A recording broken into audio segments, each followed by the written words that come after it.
Well, okay. I didn't mean to actually do that, but I did it. Hello. We are live for this, the final day of the 2024 Noches Flores confession election. It has been a long time coming, and by a long time, I do mean a full month. And by a full month, I do mean the shortest month of the year, but a month nonetheless.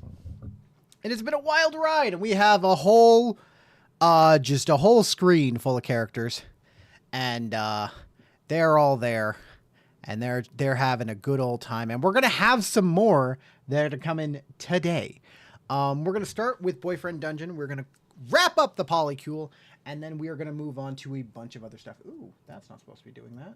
Boop. We're going to wrap up the Polycule, and we're going to do a lot of other stuff tonight, too, including we will be going through a tier list of everyone that's been added to every romanceable option, as well as each game, and possibly a round of Hatful Boyfriend or Monster Prom, depending on how much time we have.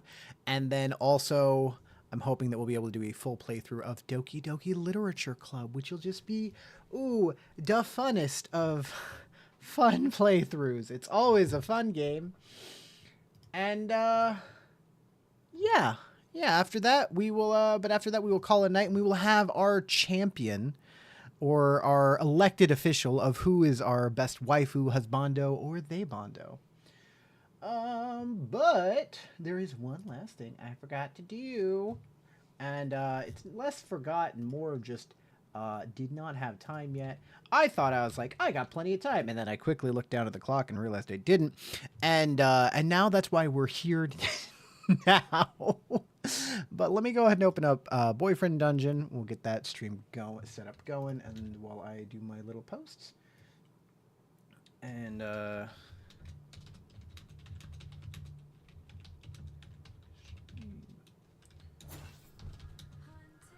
all right, and then we'll just switch over to voice mod. Nope, not what I need at all. That's not even working. You know, I've had a lot of fun with this, and I do really enjoy this game, this extra little bit that we've been doing. I am looking forward to next week, when my stream overlay will be cleaner, and I will kind of just be able to, like, I've enjoyed playing dating sims and just romance games with romance functions in them, or romance systems built into them. I am looking forward to this next week of just playing whatever we want. I'm probably going to be hopping into Helldivers 2, which has seemed very interesting. And we'll see what we can do from there. There's also another collab in the works we're working on.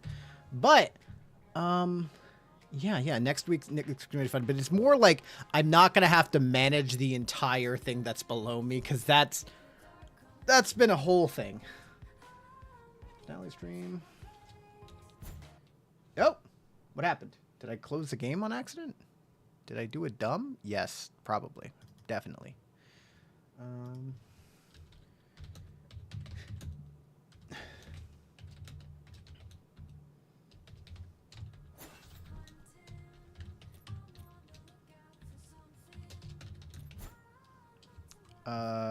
Cancel. Okay, that's not what I'm trying to do. Okay.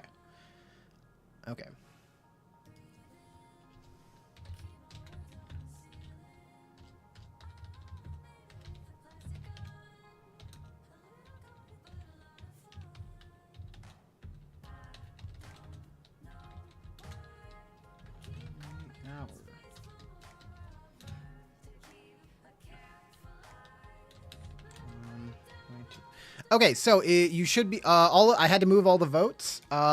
Monica is currently at 20. Craig is at 11. Rin and the Colonel are at 5. And then it kind of... Astir is not at 3. Astir is not at 3. I can guarantee that. That is definitely inaccurate. Let me look over that. Valentine's Overlay Finale. Oh gosh, I have to move this over here so I can kind of hope to read anything. Okay, who is that? Astir's at 3? When did Astir's at 3? I don't know when Astir got to 3, but apparently she did. And then after that, that's kind of will there be any twist this stream? Yeah, one twist is we have free votes every hour on the hour for YouTube. So basically at 5:01, so at 4 to 4:59, you have one free vote. 5 to 5:59, you have another vote. Over on Twitch, I'm changing the channel points right now so that every hour, edit, so that there's no longer a user redemption, but there is a cooldown of 60 minutes. So every 60 minutes, you can use a vote over on Twitch. Again, everyone should be free to do whatever they want. There's also the random wheel that can do a lot of different things. And yeah. And a recharging vote on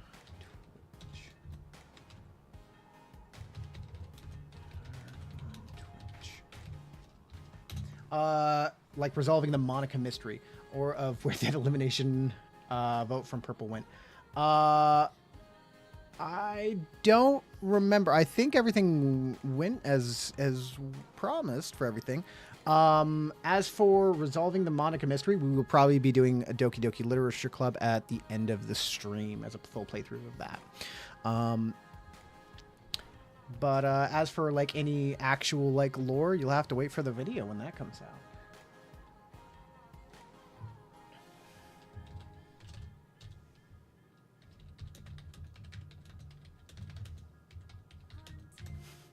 Give him an Oscar. Aw, thank you.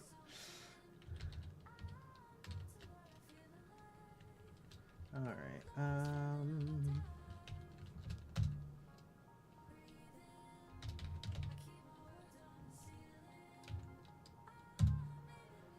All right. Drop that there. I'm dropping this fucking everywhere. Self-promotion.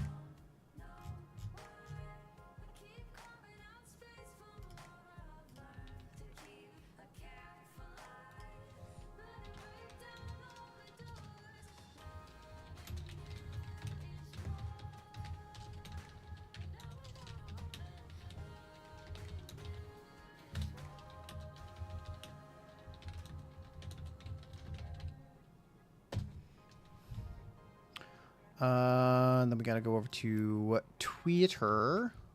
Post. I go to Facebook. Post it there.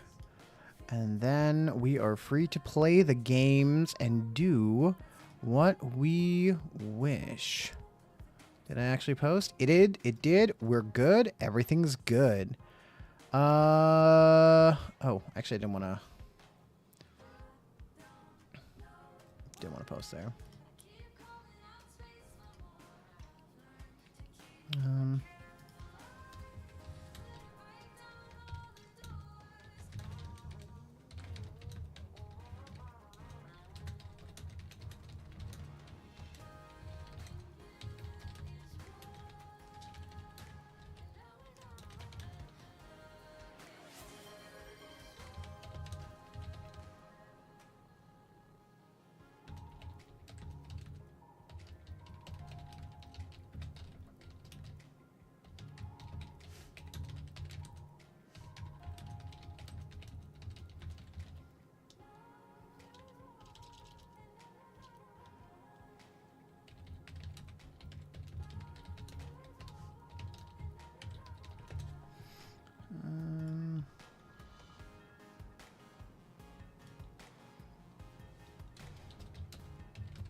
Oh, also, one last thing. We will be doing, for one gifted sub, we'll be doing just full sub for soda again this stream. So, that's a thing.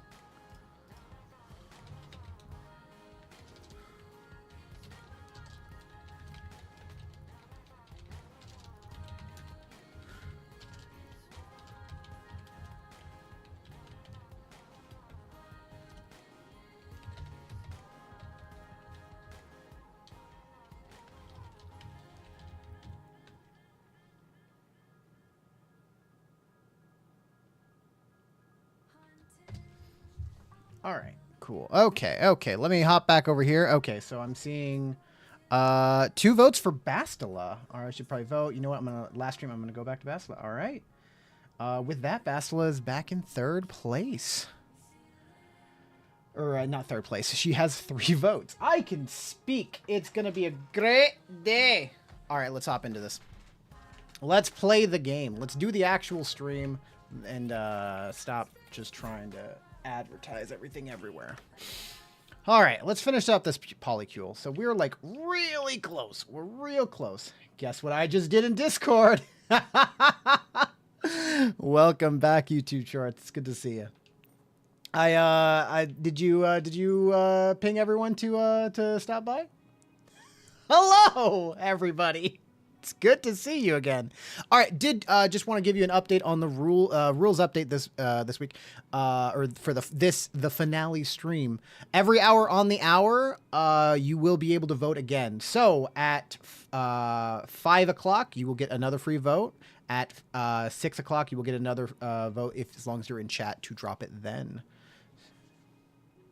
I don't know why he does this, because you know. He's got to rep the waifu Monica. That's why. Or why we join in. It's fun though. Hey, you know what? That's why I join in on anything. It's because it's fun. Okay, game. All right, there we go. And I don't remember where we are actually right now. But it's good to see you guys. All right.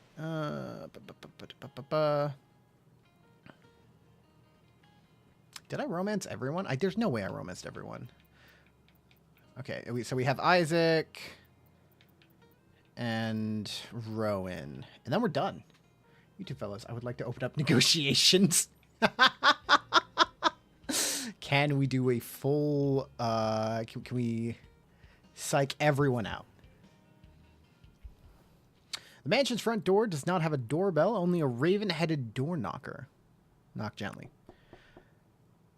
The door is cold against your fingers as you nervously tap it. The door swings open. It seems dark inside. Hello? A hoarse chuckle rasps from within the mansion. I will be our representative. We accept your parlay. Nothing more. Only this and nothing more. Run away. All right. You hesitantly step inside, but it's so dark that it takes your eyes a moment to adjust. A hoarse chuckle rasps from a shadow. Kind of just want to vote. Nothing more. Only this and nothing more. Hush, Crowley. No jokes right now, please. Please don't mind him. Thank you for coming. The tea is nearly ready. Nothing more. Do not want the villain to win. You find you're sitting in a room that smells of dusty feathers and moldy fabric. Welcome. Since you said you like tea, I made a fresh blend. Saffron, rose, and cardamom. I hope it calms our nerves enough that we can endure the appraisal. Who's the villain again? Monica, I think. I believe that is what the interpretation that is going around currently is that Monica is the villain. The anime girl. Yes, the only one on screen. Oh.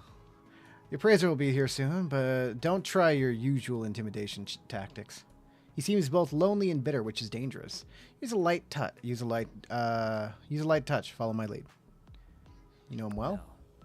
No. Oh, well, no, but he is in trouble. Nothing more. We stand Monica. He thinks the Hierophant, or maybe Justice. But he's just a Knight of Swords. Nothing more. A knock on the door interrupts you both, which then opens.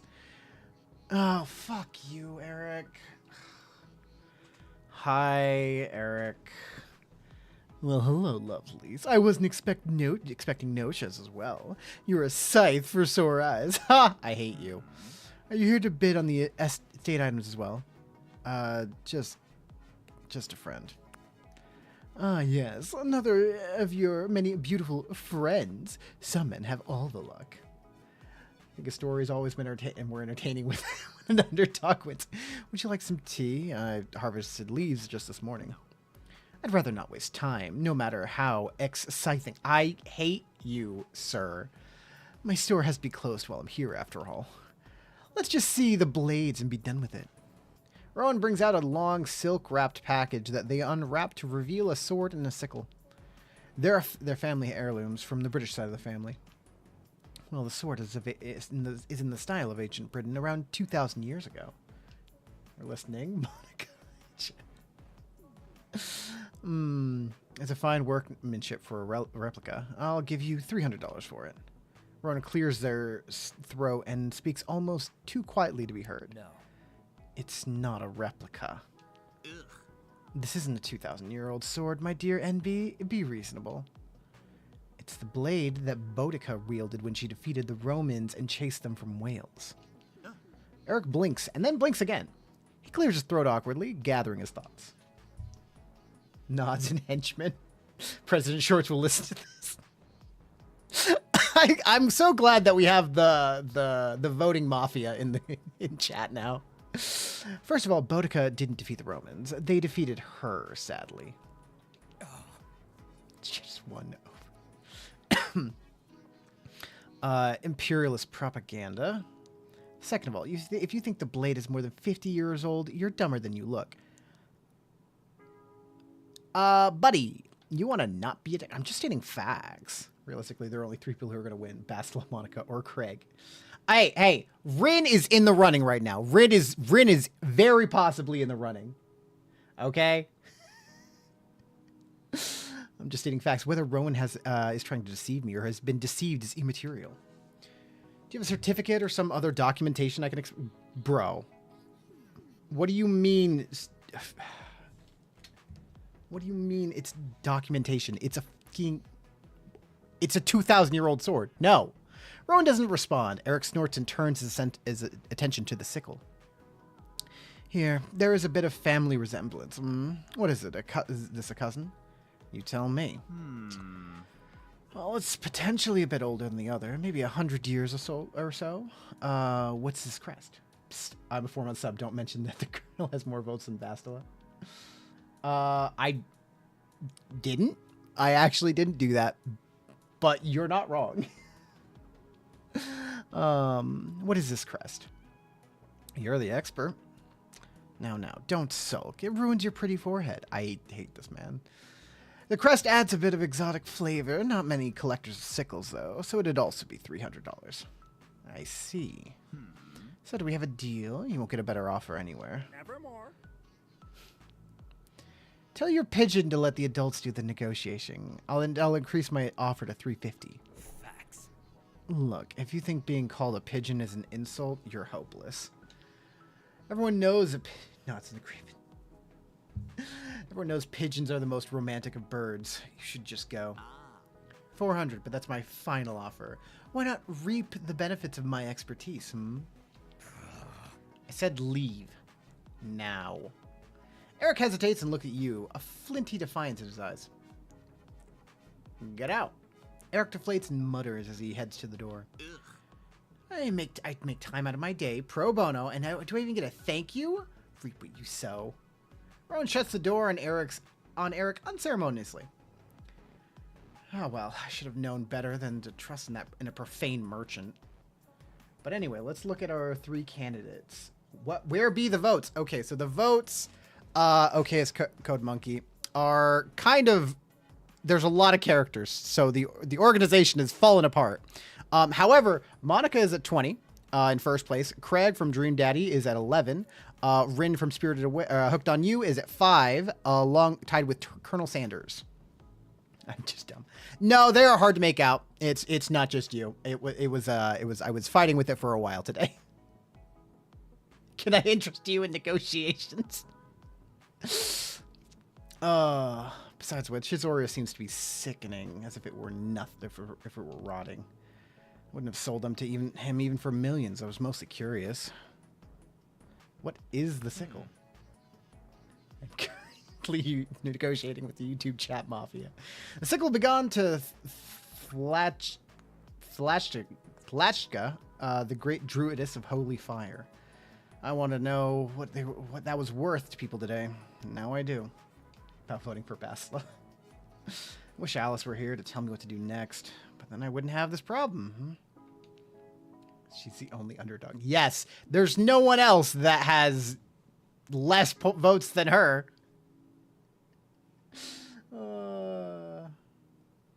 What will the YouTube video entail? There will be a couple of videos. One video will be just kind of like a recap, and the other will be a full in-world story of exactly what happened. Gonna blow the old operation. Crowley preens Rowan's hair gently, making a soft clicking sound. Thank you for your support today. Love rank 2. Oh, and then of course there will be the animated video of the confession, which will be a whole thing. That one I'm hoping to get everything done by next month, but the full animation I don't know how long that's going to take. Everything should be done within the next month though. Gravity wells explode and do more damage where they expire. Gravity wells also do more damage over time to any enemy being affected by them. I like exploding. Mafia, let's vote. We've heard from both parties. You said you wanted to wield me for love before. Today, you didn't need to be quite so forceful on my behalf, but I appreciate the intent. Sophistication. Yeah, indeed. Yes. Sophistication. Yes. Well sophisticated. I don't know how I earned your loyalty, but I'm glad I have it. Would you like to offer a gift? What do I have? Dark eyeliner? Yeah. Do appreciate the tools of drama and beauty. Thank you. Goodbye.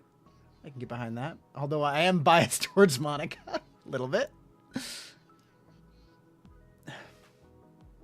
So you have screwed with Herobrine a bit. But I think even with my vote on Bastila, Monica will prevail. Possibly. Very possibly. Crowley, that's a bit abrupt, but yes, I will look forward to the dungeon if you want to wield me. Perhaps we can go scythe seeing? I'd like that. I would like to open negotiation. Streamlabs is a bot, Herobrine. She has her ways. You head home. Do we feel bad? All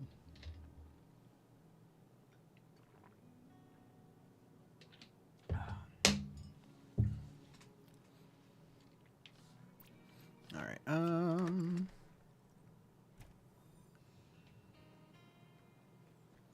To the rule say anything about bots not getting votes. Hey, if a bot says cast a vote, then I will honor that. But yeah. All right, we gotta wait for the data invitation, but let's get Isaac going. No, we do not. We do not feel bad. You get in the elevator.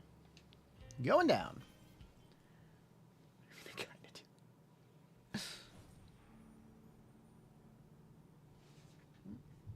Let's face your fears together.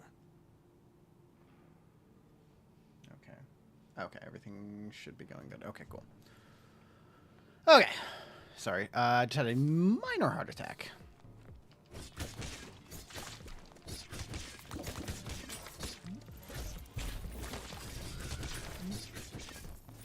Alright. Just a nice, relaxing run through the dungeon. I might actually like to see what Monica does if she doesn't win. You know, I might have had those those thoughts already. Hit that like button, y'all. Oh, hey, Bree. Good to see you. I could find honor of being the finale. We shall vote with you. Vote for Bastila. Mr. President, are you sure? Bastila vote. All right. We got to vote for Bastila. 1, 2, 3. We got 3 votes for Bastila. All right, which bumps her up to 6. Oh, gosh. Isaac lights up at the site of the central stacks. Oh, the library? Wonderful. I bought a few things to return. Valentine, would you like to open up negotiations? Yo, he is hustling today. What are things I'd like to return? I meant to drop by afterwards, but no harm taking a moment now. It's always lovely to do errands with friends, don't you think? It's my favorite. I should have known you'd understand. Some would say it's a bit rude, but to share the messy logistics of your life, better kept private. But I like the real truth of it. Life is in the detail, you know? I know I can't help but notice that there are 4 of them, and all of them voted for Basila. There are 4 of them? Oh, I apologize. But I like the real truth of it. Life is in the details, you know? Would you like to offer a gift? Sure. Do I have anything that he would like? Fine leather glove? He seems like someone who would like the opera. I love this one. The female lead is so tragic. I can't wait to see it again. You know, thanks for letting me take advantage of a moment and feed 2 birds with 1 scone, as they say. BRB. Maybe next time we should drop by the dry cleaner. Alrighty. Oh, hey, money. Give me the money. Alright.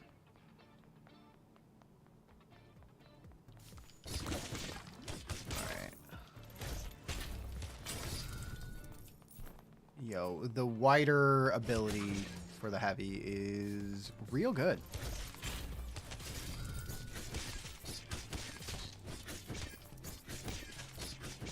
Yeah, okay, Isaac, 1 point for them, but I also would like to point out that I'm fighting how many of them? I think I have more points. They're allowed to get 1.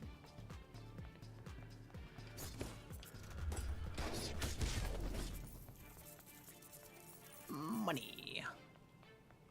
All right.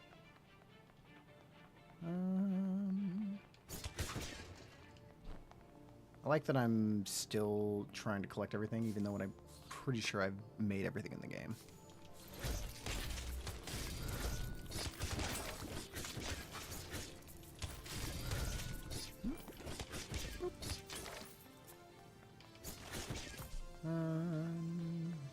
More pathway here.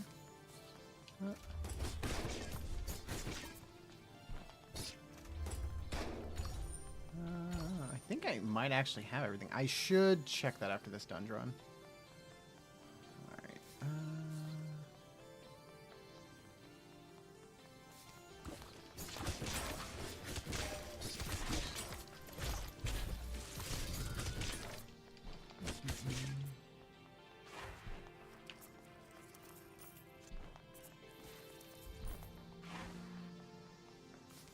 Alrighty.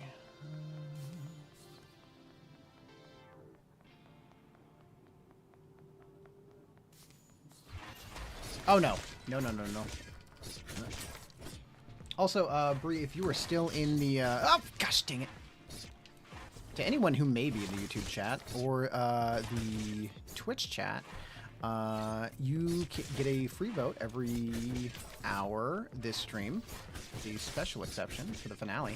For YouTube, you just have to type who you'd like to vote for, and for Twitch, there is a viewer point under the little under the chat. If you hit the fleur-de-lis icon, it'll give you access to all the viewer points.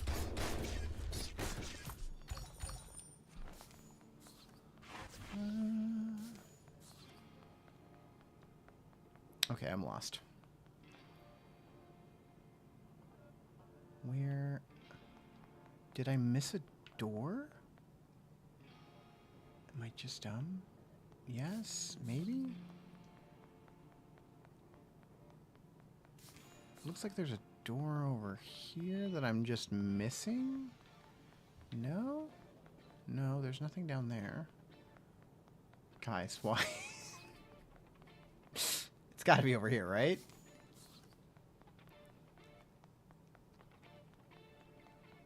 No? Okay.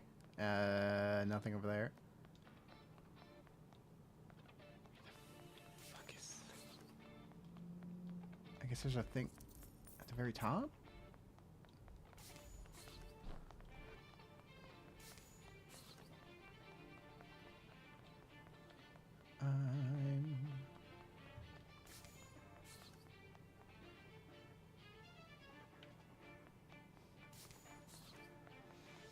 It's okay. I'm just an idiot and I misread the entire map. It's okay, guys. Okay, that happened. I feel really good about myself. Okay, so he's maxed, so let's switch to Rowan. Figure out how this scythe works. Alright. Oh, you just do straight up magic. Okay. Do not fear, it's not true death. Case code money is vital. Vote before 5. So Twitch, you are set up on a hour rotation. That's just how that one works. But YouTube can scam the system. This kind of balances up for the fact that through Twitch you can do a lot more than YouTube can, or through YouTube you can do a lot more. Yes, every hour, on the hour, you get a new vote.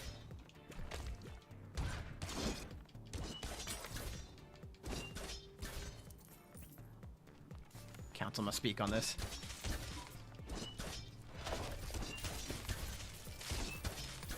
Yeah, I'm just trying to keep you guys here.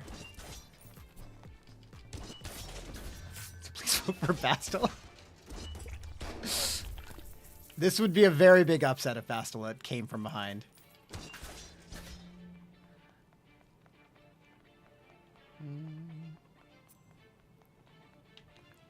It says reward on the cooldown, but +1 Bastila for me.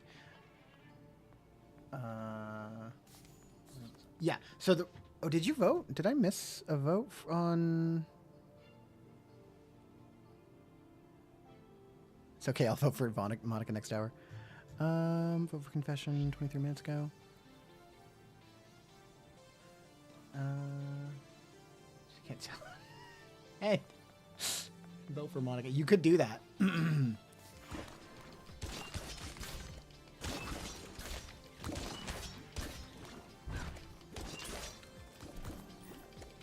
Oh, no, I didn't accept just now. Okay.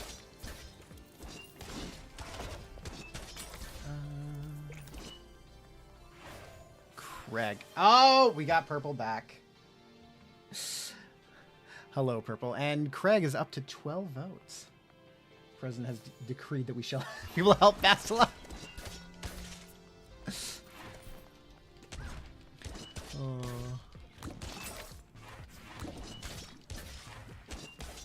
I won't subtract a vote from here. Oh. Won't let me have my reg vote. Oh, let me figure. Okay, so there is an issue with that then. I see. Okay.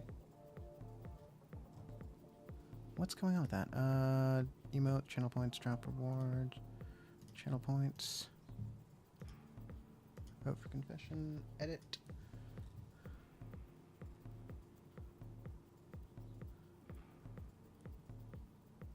Oh, I see. I see.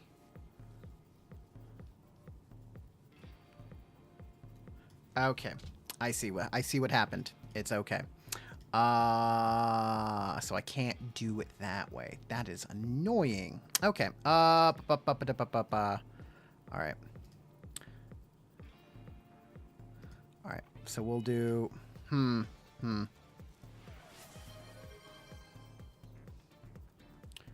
Enter amounts. Okay. Okay, we'll say this. Okay. Okay, so the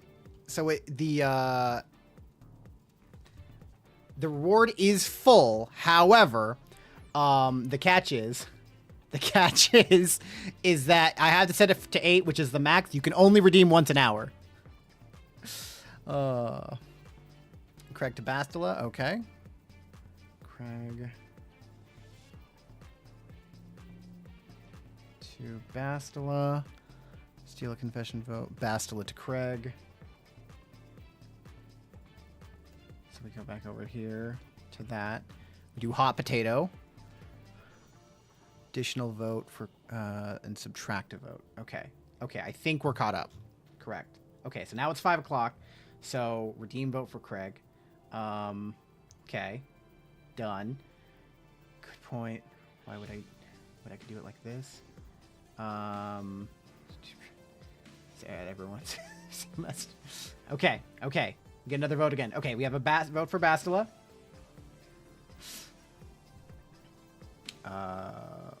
YT Craig. Okay. I need someone to help me keep track of this. Oh no. I'm fighting. Okay. All right. Okay, I got it. I figured it out. We reap what we sow. What find Bastila? Okay. Another one, and okay, 2 votes for Bastila. Okay, and I'm pretty sure that I've. Okay, 1 more for Bastila. Okay.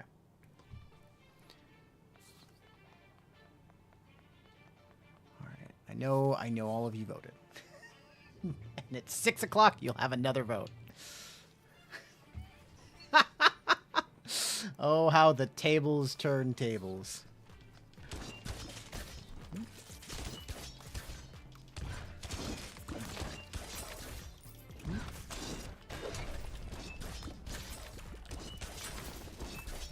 Okay. And regular votes means a confession that's normal. It probably isn't having Bastila. Okay. You're voting for Bastila? Oh. Oh, no!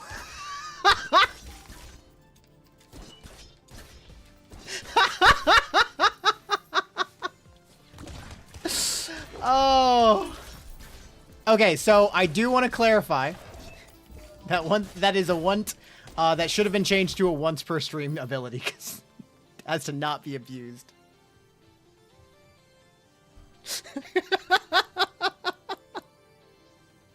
This ship goes down. Channel points. Oh gosh. Oh no. Okay. Wait, what happened? Okay, so for a high enough amount of points, you can eliminate a contestant. And you can return them with half of the votes that they had originally. But that is through a Twitch thing. Also, it was my first time using the stream. Yeah, I know. I was just clarifying for that and making sure that I have it set to that. Eliminate contestant. Edit. At half the totals. And oh, I forgot. Okay, well, so here's the other thing.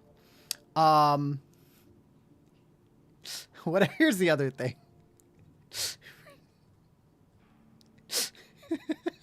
This is actually really cold. Okay, so let me restore less code, edit with the votes they had when eliminated. Okay, so here's the other thing about eliminating a contestant like Bastila. When you do so, half of the votes that they had go to Monica. So Monica just got put up to 26.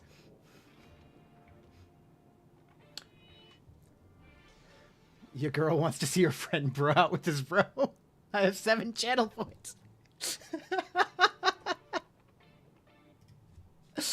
Oh, gosh. How do you stand in the way of this, bro? I'm sorry. Oh, studio mode. Valentine overlay finale. All right. Bastila. Bastila votes. There we go. So we get to look nice, but still have her win. So Monica's gonna win. Monica's gonna win this anyways. I mean, you guys have proven that you guys can switch this really quickly if you want. The YouTube Mafia has a lot more control than I'd like to care to admit.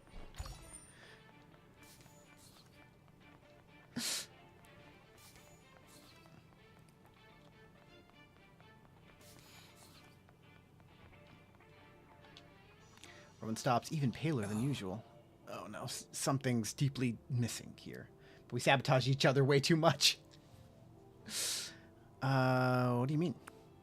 It's difficult to express. One moment I have to collect myself.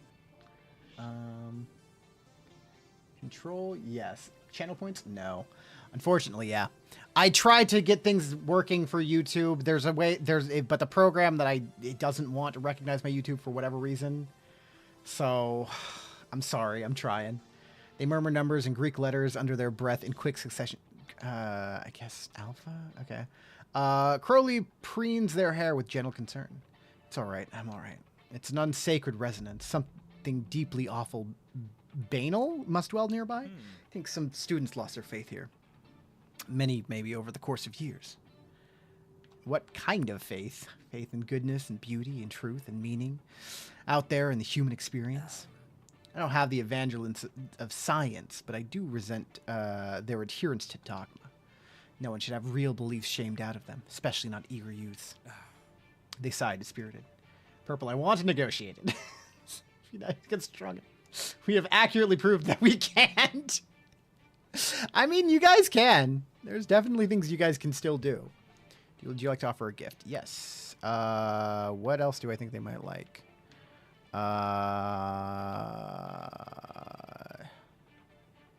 Tarot? It's lovely. Illustrated by you as well. I'll have to try it out right away.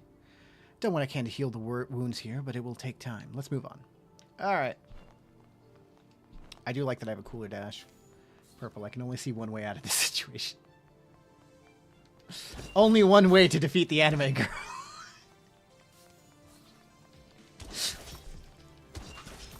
That Nocha so clearly has a crush on. Look, you guys did things, and they had results, okay?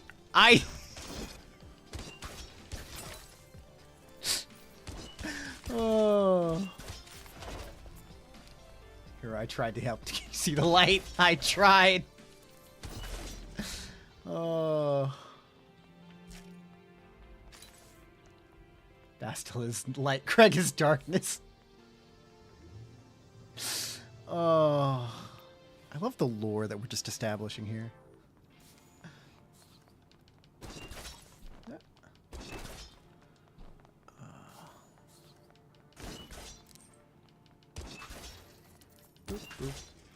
Eats popcorn, which is side characters at this point.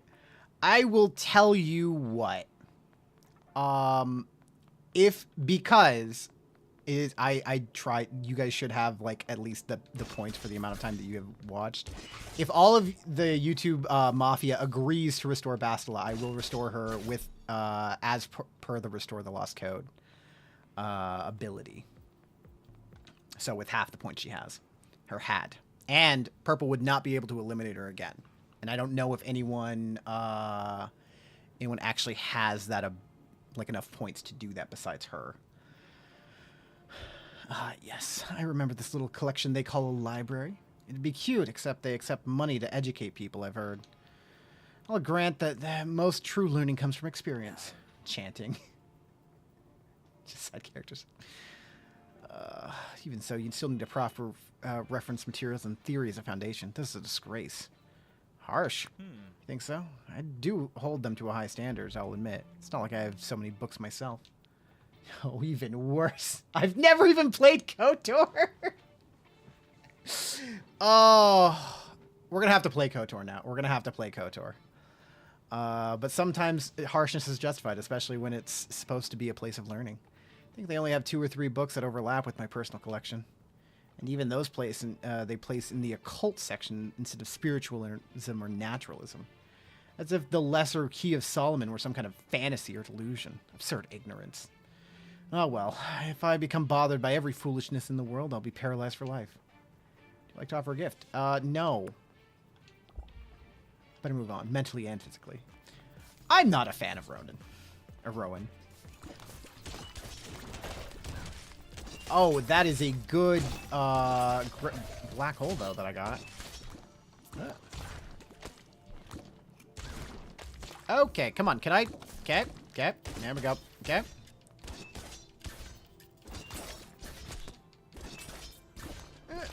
Yeah. Gotcha.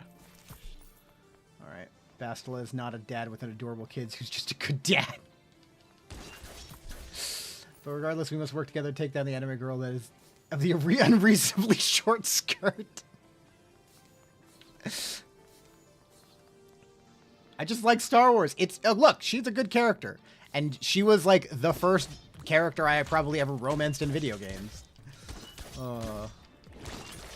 Mostly because I think she was like the first character that you could. I mean, there was Juhani, but like, it was Juhani, and those that character model does her no favors.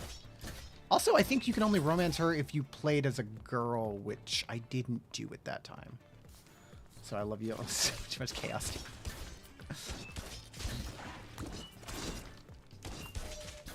All right. No. Damn it. Okay. Hey, it worked. You can get to outvote her. Bastila is a horny man's dream. Is she? I need to go back and play KOTOR.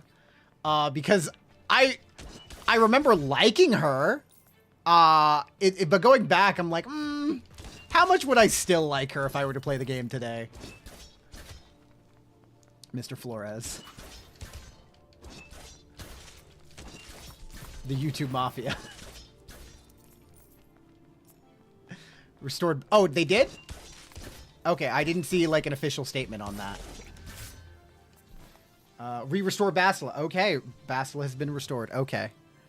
Let me restore her to where she use the restore overlay. Bastila votes. I'm using the program in such a way that it was clearly not designed for.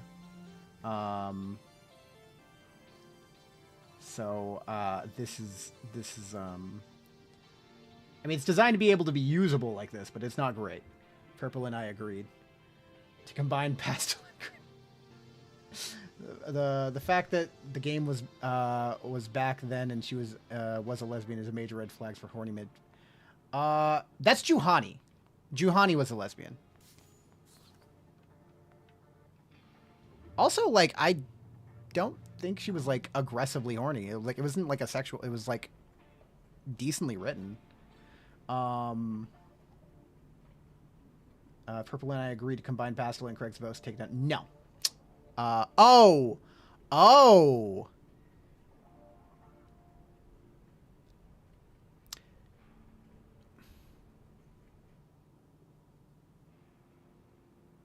I'm inclined to say no.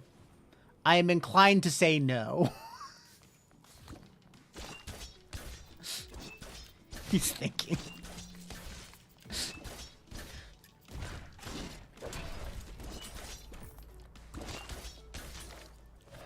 I thought you could only romance... No, that's Juhani. Juhani you could only romance as a lady. And she was explicitly gay. So there were 3... I never, like, actually did that. It was... you could just have a crush on Monaco. I don't think that's how that works. If I remember correctly, and, like, what I've read, is Juhani could only be romanced as a female character. And she was like very explicitly like looking back as a child when I didn't know like what being gay was because life things. I was like, oh, she has a friend that is a girl. Yep, they're really good friends. I was legitimately that meme. And then as I think Bastila, you could only romance as male. And then if you were playing a female, you could also romance Karth? Yeah. Which Karth is a great character too. We are a democratic mafia. We vote for the combined law of 2024. I might have to be bribed on that one. I might have to be bribed on that one. That one, oh gosh, I'm just, I'm also thinking of just all of the extra work. Turning the stream against you.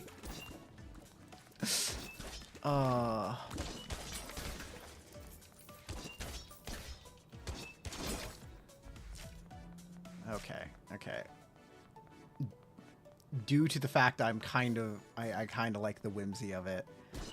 I'm debating on what you would have to do to get that, because it would have to be more than just a simple agreement. we have the right to revolt. They're gonna come in and steal my stream key, guys. Think of the YouTube video, the content. Okay, some story. I have thought about it. Ow.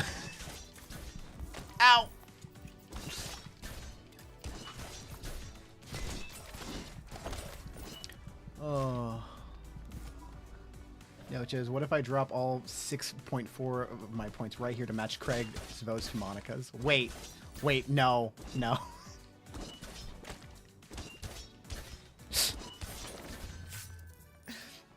Are you cutting me out? I own this half of the company.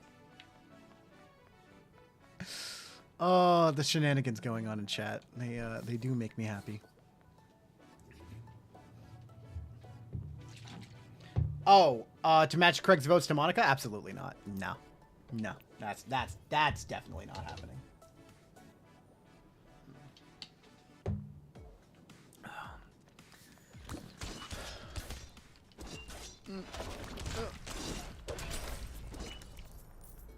Money.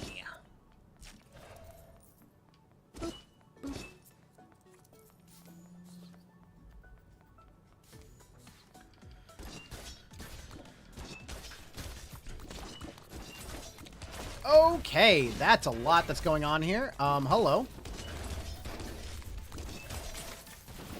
There's so many so many things on screen. I don't know what any of them are, and they're all money.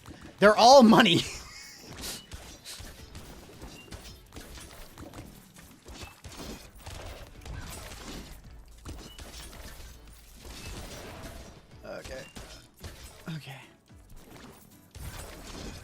Okay, I got it.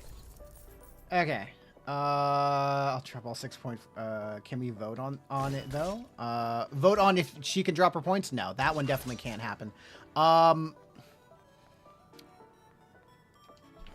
of you definitely have to be on board for it to happen.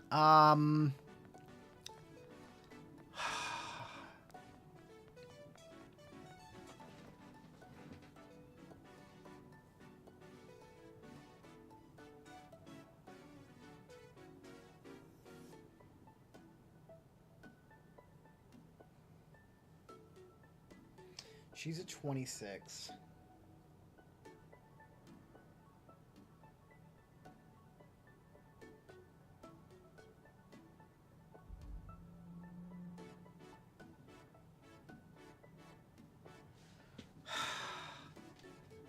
Wait, to be clear, it's all the character. Everyone wins participation trophies. I do not want Craig to win. Weapon polycule, y'all? Dude, that's what we're doing right now. That's what this game actually is. I'm opposed. Wait, okay, so you're okay, so you would be okay with a thruple, you're just not a, but you don't want Craig to win.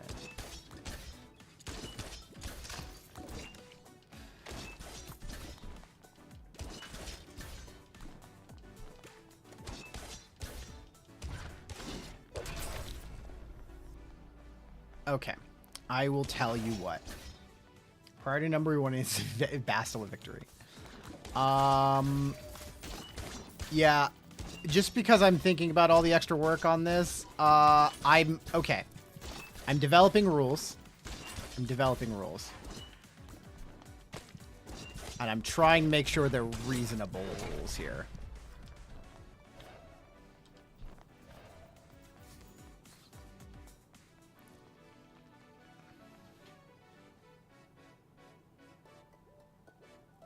Okay, priority number 3, there is no Monica winning.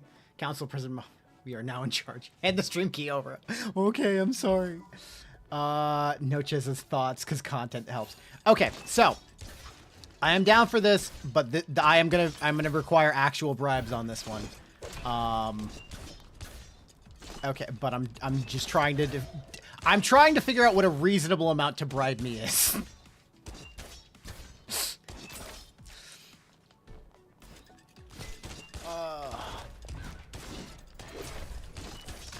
I have a debit card.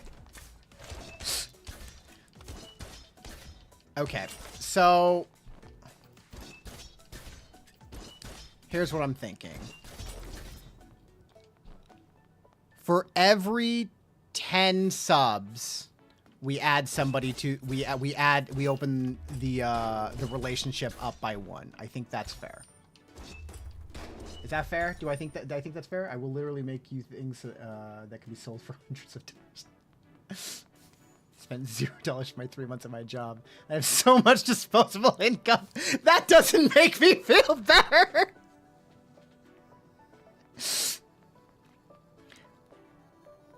I think that's fair though. For every 10 gifted subs, we add someone. We end up making. So if for 10 subs, it becomes a thruple. 20 subs, it becomes. At what point does it become a polycule? I don't know. Who cares about savings or college? Please, no. Do not spend money that you don't need or that you might actually need. Oh gosh.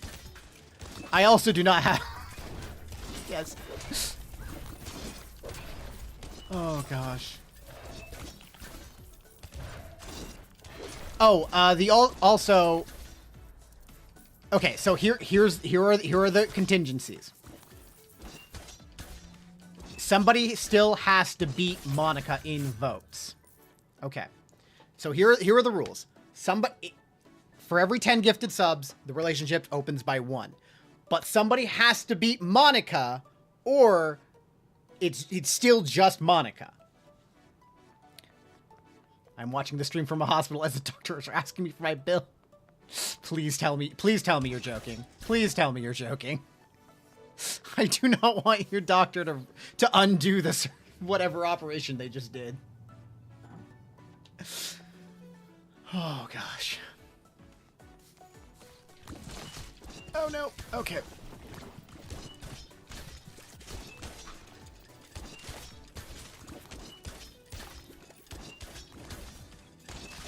Okay. Oh no.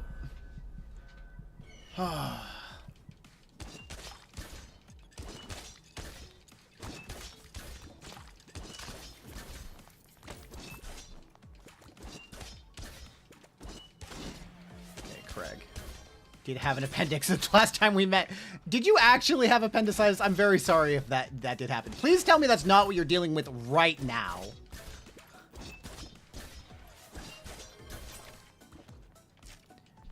Oh gosh.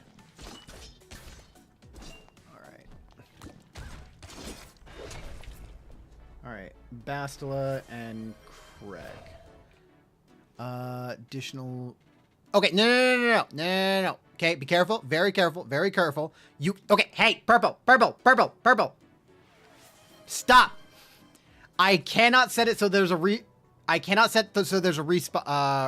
time and still give you a thing. So you have to redo it. No. You still have. Okay, guys. You guys don't. This is not working the way. Yeah. Okay.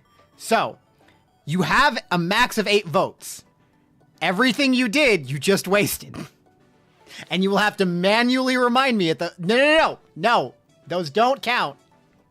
They restart after... You have to, like, mentally be in track of restarting them in an hour. I have set it for 8 votes, which is how many hours we have.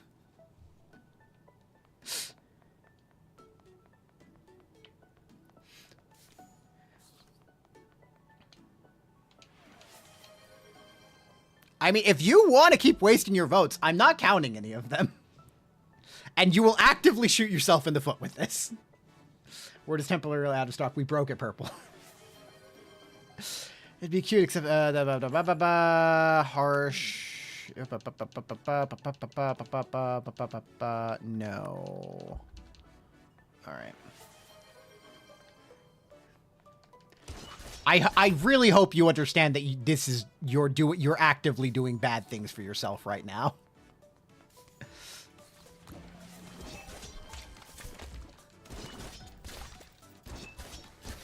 Love how quickly everything has gone to chaos. I almost tore my IV laughing. Oh my gosh. You're not actually in the hospital right now.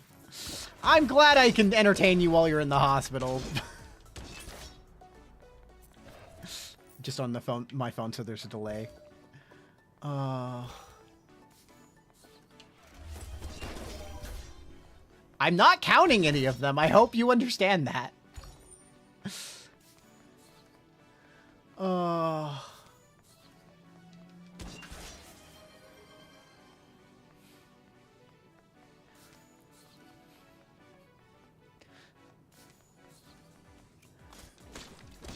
I don't know why I should ever expect anyone I know ever to be like a responsible or because I know that chaos always inevitably reigns out, and I would do the same thing. Yes, 1 an hour.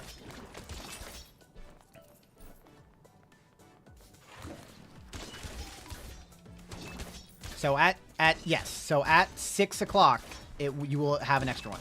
Okay, let's play 2 truths and a lie. I had appendicitis the last time we met. I have watched Noche's Flora stream from a hospital. I'm in the hospital right now. 2 of those are true. The appendicitis. You did not have appendicitis when we met? Or oh, wait. Okay. I want okay. Oh, so it's not appendicitis. That makes it better? I hope whatever you're doing in the hospital you're okay is you're okay with.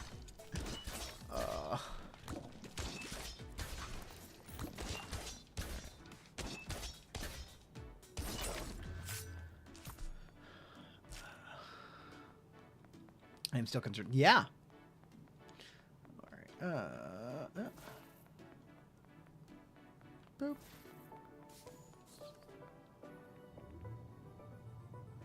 All right.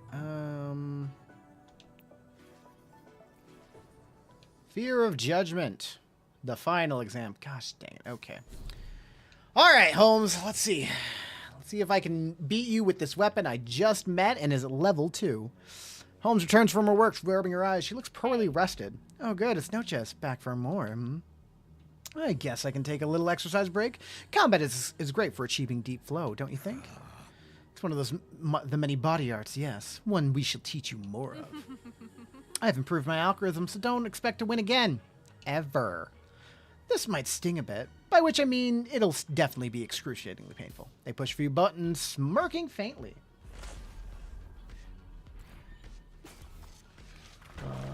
Concerned to left to let Bastila win? No.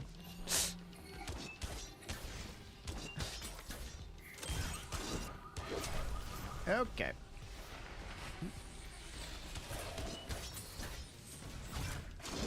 Get over here!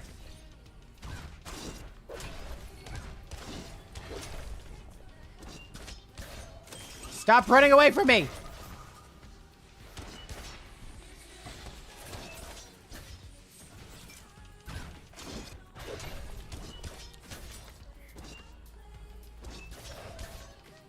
Holmes, get back over here!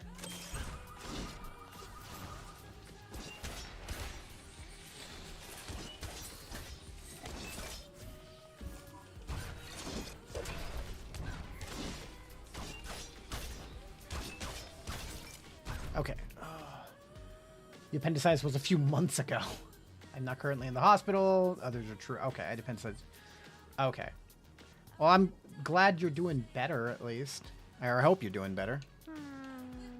How are you actually 3? How are you actually 3 entities? I don't quite understand what I'm seeing. Can you explain? Some things are better experienced than explained. Yeah. My phone's going off. I doubt you can sufficiently open your mind, but if you'd like to merge essences, I can try and show you. No, I don't go for hive minds. Your disgust is misplaced. We would be the ones tainted by the mingling. You are a mess. Yo! At least I'm a hot mess, and my clothes aren't 100 years old. Should I try and delete Monica again? If you want to. Sips Dutch Bros Rebel. Y'all got anything else for me? It's okay. There is the wheel, the random wheel. There's a bird in there? Man, animal rights people would crap their pants to see this. Your scan didn't see him? I guess it has a built-in interspecies detection after all. Huh. Fun, fun. Wait, no. Wait, that's right. You just want to ruffle our feathers. Admit it. Oh? Ooh, that sounds like an invitation. Spin the wheel. Okay. Assuming you'll survive this next phase of analysis, of course. Okay, I'll do that soon after this fight. I think point reward for... Brian back in the hospital will be good. Oh, gosh.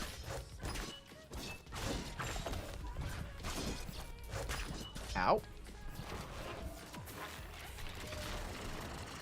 Oh, that's new. That's very new. Get over here.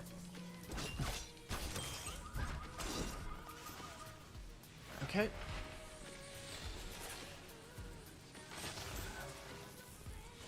Ow. Ow. No. No, no, no, no, no. Okay. Okay, we need heal. Ow. Dodge, dodge. Okay. Oh, did I use my Phoenix? I did.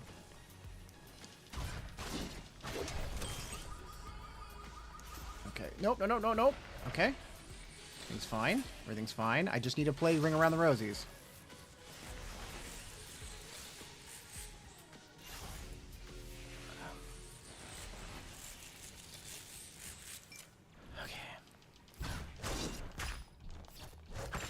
Nope. Ow. Nope. Nope. Okay. Nope. Nope. Nope. Okay. Everything's fine. Everything's fine. No! I had 1 hit point! I always do. Oh, purple spin the wheel, by the way. Mr. Flores. Perhaps Dr. Flores. We don't know. See. Dang it. Okay. And she likes me. OBT, WUT Mafia. Could you... Alright. Wielder level 37. I'm important. I wonder if the max is 40. We don't know. Oh, could you make me a favor and keep Nocha's company from March 15th, 17th, and again 29th to 31st? Alrighty, let us spin the wheel. Oh, I did that.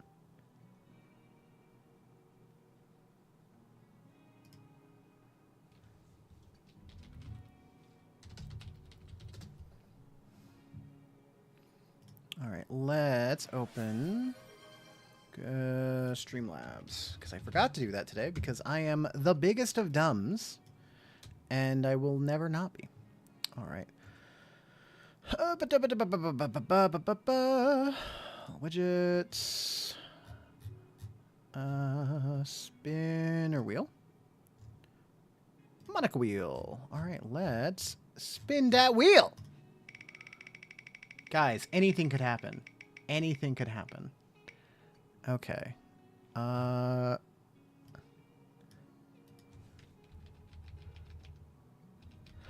hey, that's a nice wholesome one. Everyone in last place gets a vote. So no one has no votes anymore. Guys, technically you just gave out like 6 votes there. For just a few for just a few things. Damien, Yuya, or not Yuya,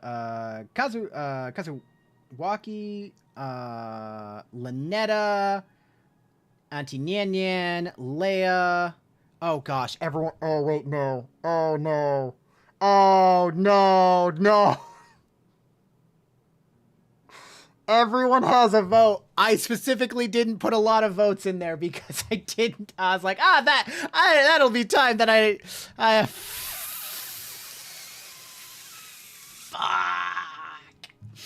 Okay, we're gonna have to take a little bit of time here. We're gonna just go. It's fine. It's fine, guys.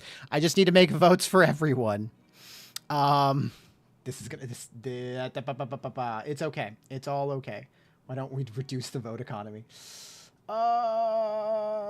Valentine's Overgrave finale. Okay, Craig votes. Okay, so who else do we have here? Okay, stream counter, stream counter, stream counter, stream counter, stream counter, stream counter, stream counter, stream counter, stream counter. Okay, let me go over here. Okay, so who... Okay. Gosh, dude. Helltaker really, really messed up my, my voice. Okay, Notepad. 0. Actually, we're just gonna do 1. Save as. Okay, what was her name again? Where's my documents? Okay, it's okay. I can do this. I can do this. Open file location. Okay. SSL. SSL votes. Cell. Okay. Which means you do that. Yes, I would like to replace it. Okay. You. Set from file. Cerberus. File. Save as. Cerberus.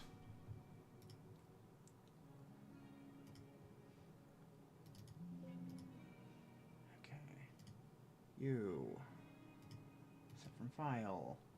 Okay, after Cerberus is Isaac. Save as Isaac. Then Jonah.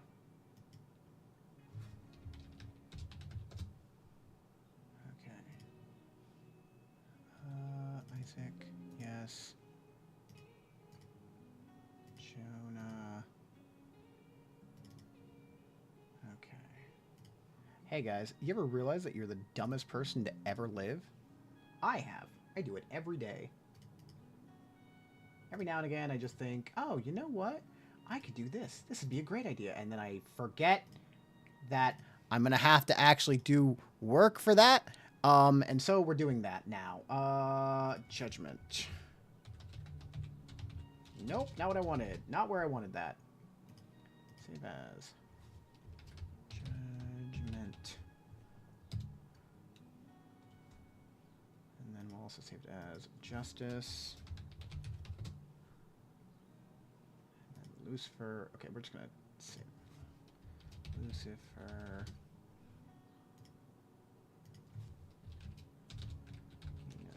You know what I didn't think about is that I was gonna have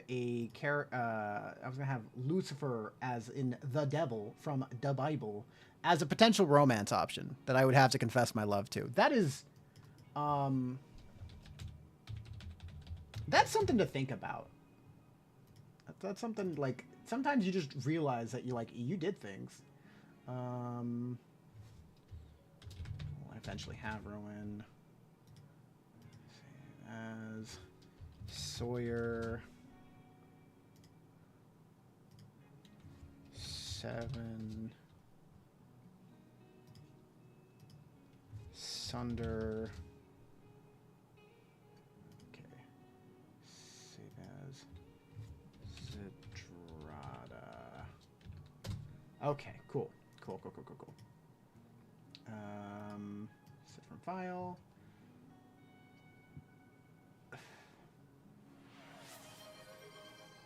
Don't remember where I was. Who was I at? Okay, judgment. Justice. Who do we vote for? Give the streamer a vote. I appreciate that. I will do that in a second.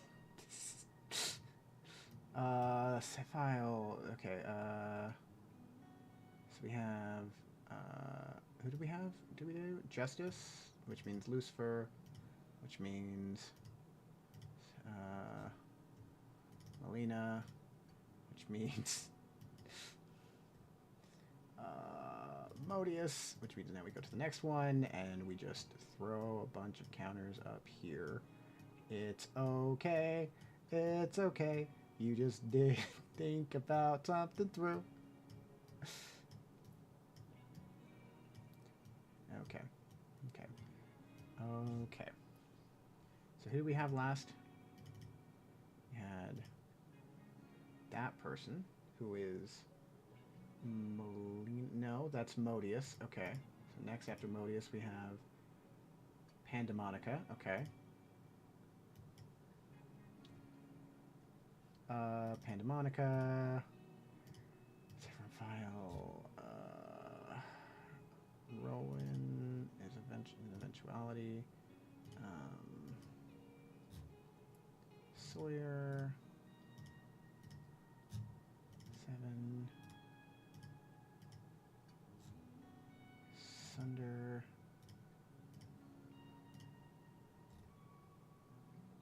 Citrata. Okay, and then I forgot to do the thing where I actually give them the file.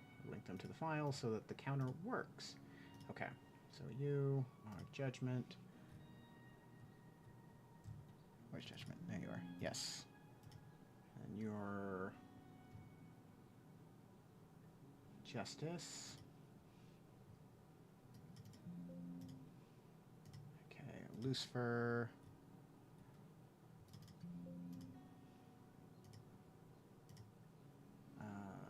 Melina. And that's... Who are you? Modius. Did I actually make one for Modius? I don't think I did. I think I did it dumb. I did, but it's okay because I can just save it here. Modius. Let me come back over here and we scroll down a little bit to Modius. Yes, I would like to do that. Let me go over here. And then who's after Modius? Pandemonica. Yes. Rowan. Sawyer. 7. Sunder.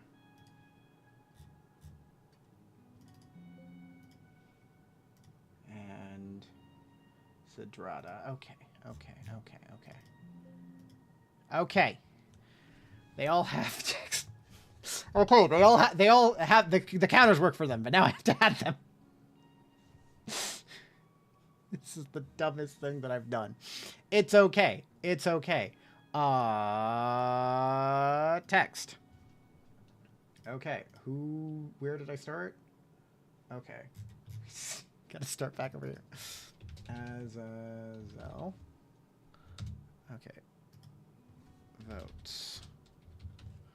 Okay, let me just copy votes. Okay. Okay.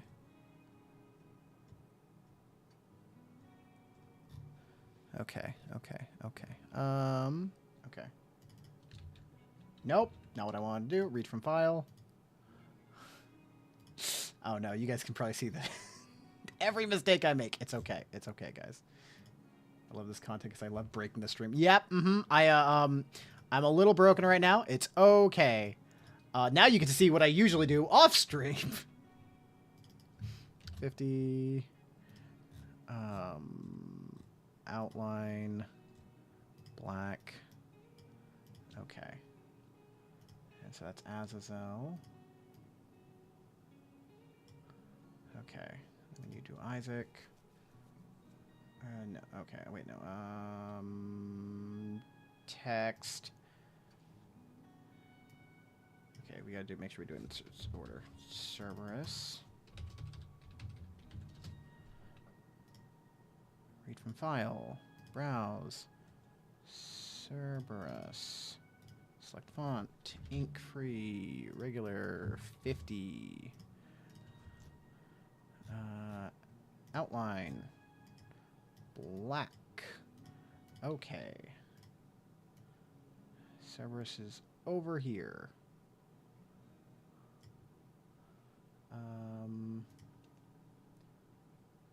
At some point, my computer is going to try and kill me.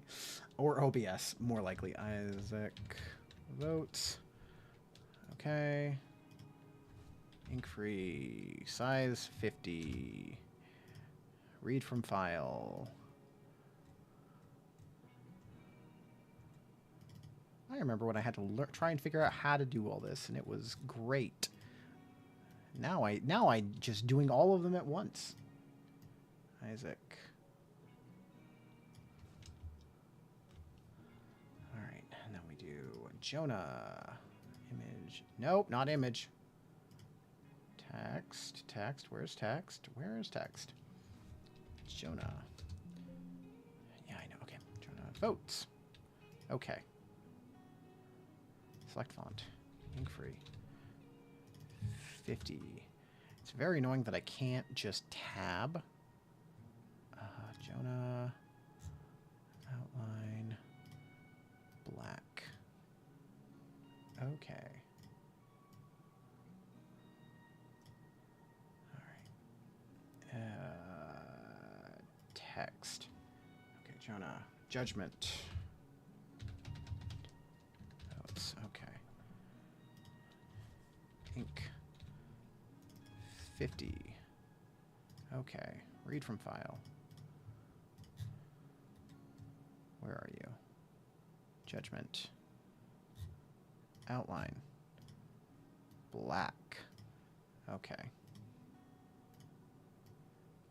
You know what the worst part about this is? Is that this is only going to be used today. Which is why I didn't want to do this. I was like, I could do this before. No, like, nah, I don't need to do this. Why would I need to do this? It's not going to be important. Yes, I know it's already in use.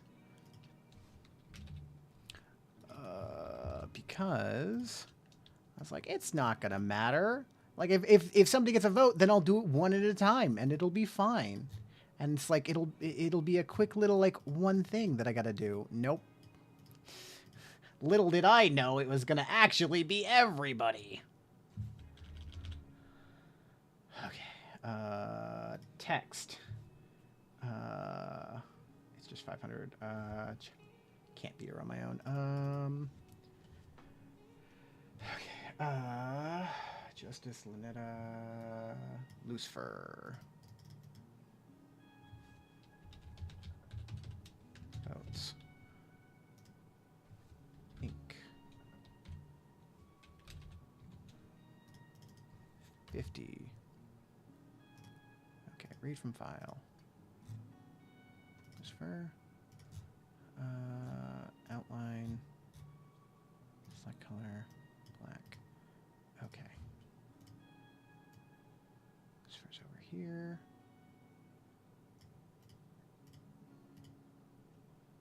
Okay, who else we got? Text. I'm so glad that I knew at least enough to do this on a different page instead of the original page, because like trying to do this all on one layer, as it were, would be a fucking nightmare. Not that this isn't already a nightmare, but you know. All right, Alina. Outline, select color, black. Okay. Okay, Melina's here. Yeah, I feel you, Melina. Yep. That's a mood. That's a mood. Modius, right? Yeah. Text. Modius. Votes. Ink. This should be a clip right here. Just fast forward of me just doing this. Outline.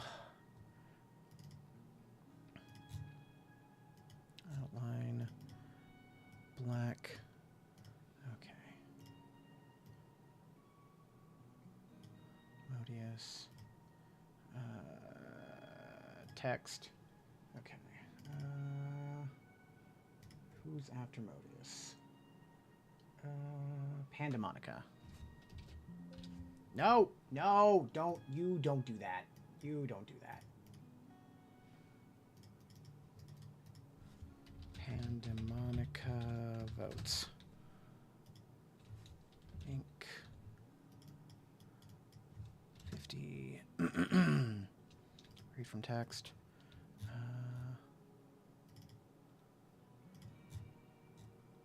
Outline. That. Black.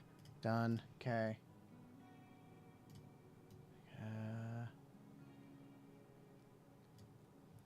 Okay, let me go to...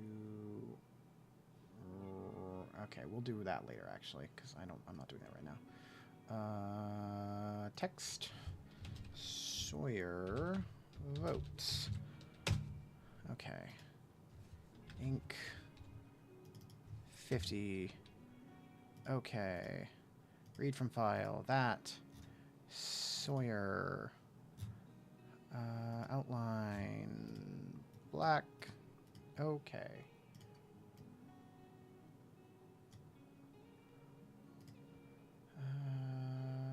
Text.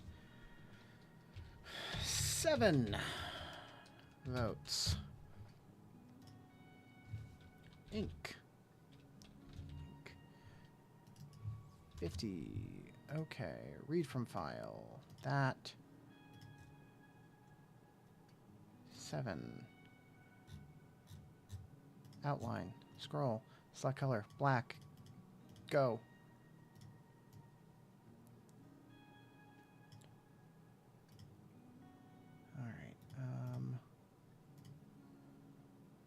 Image, media source, text. Sunder. Votes. Select fonts. Ink free. 50. Not 560. 50. Read from file. Sunder. Outline. Select color. Black. Okay. Okay. Okay. And then Zadrada. Text. Zadrada votes. Select font. Ink free. 500. 50. I'm not having a stroke. Everything's fine. Everything's fine. Okay. Outline. Select color. Black. Okay. Okay. Okay. We've done it. Everyone has their votes, right? Cerberus, you can kind of see it. I gotta move that. That's okay. Finale. Where's Cerberus votes?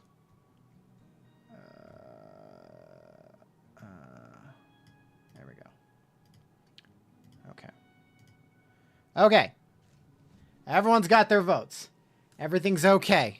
Everything's done. Everything's been fixed. Everyone has their votes that they're supposed to have. Right? Okay. Okay. Give the streamer votes. Water shots first. Okay, so we'll take... okay, so we have a water shot.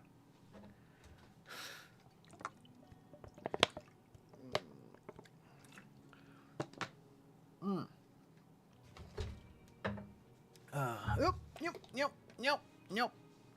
All right, so water shot, and then what else am I doing? Oh, I get a vote. I get a vote for anyone that's not in first, second, or third place. Who do I want to vote for?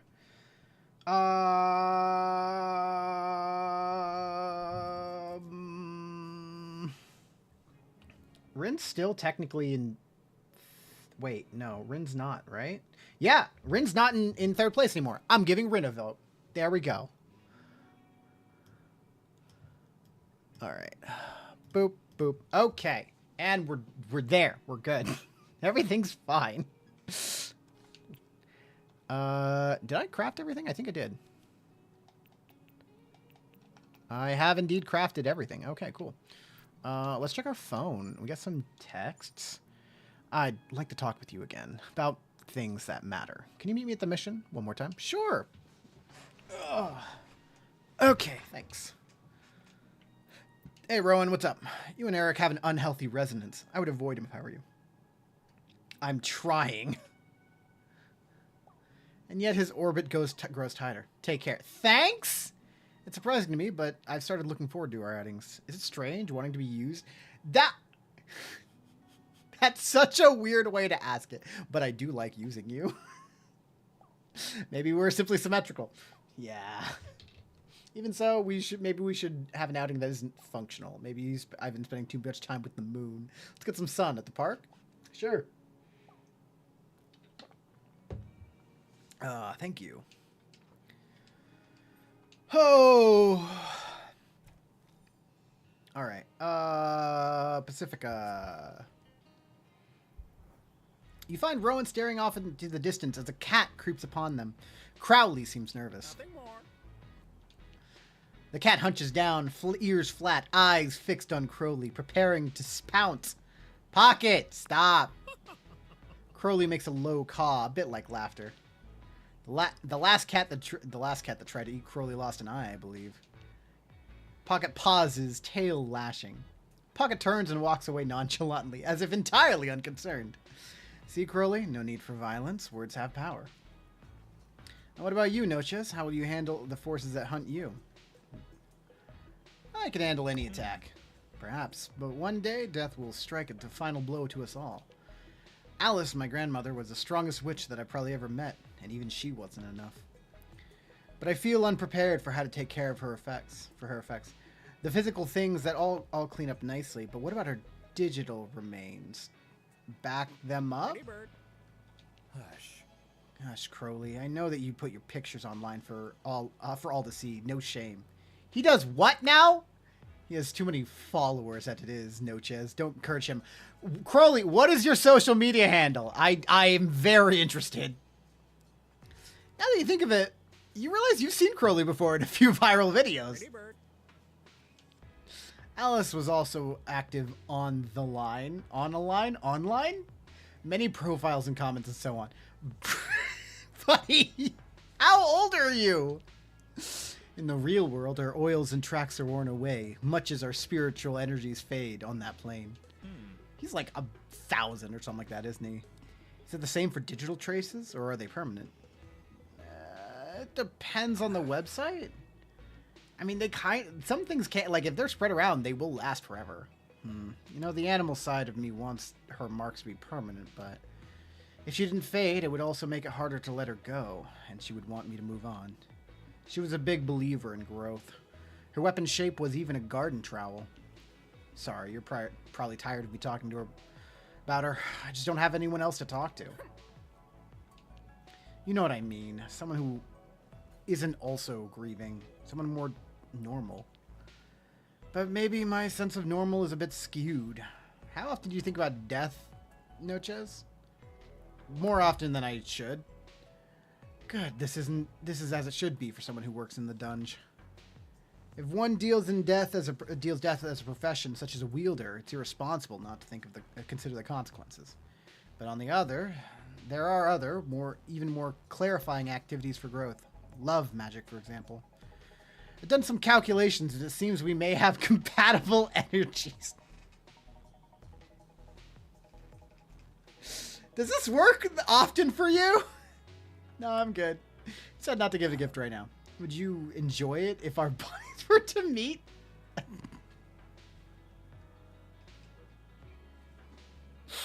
Would you enjoy it if our bodies were to meet? Ritualistically, but also physically? Maybe? Sorry, I can see I've startled you. Let me ask this in a different way. Would you be interested in a kiss? We may or may not explore sex later as you wish.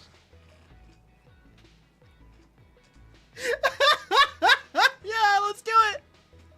Rowan seems startled, blinking with sudden vulnerability. Yeah.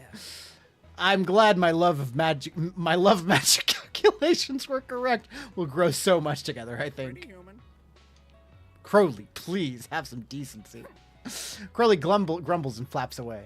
You lean into each other, feeling a soft, comfortable warmth spread from where your skin touches. You share a quiet, sunlit kiss.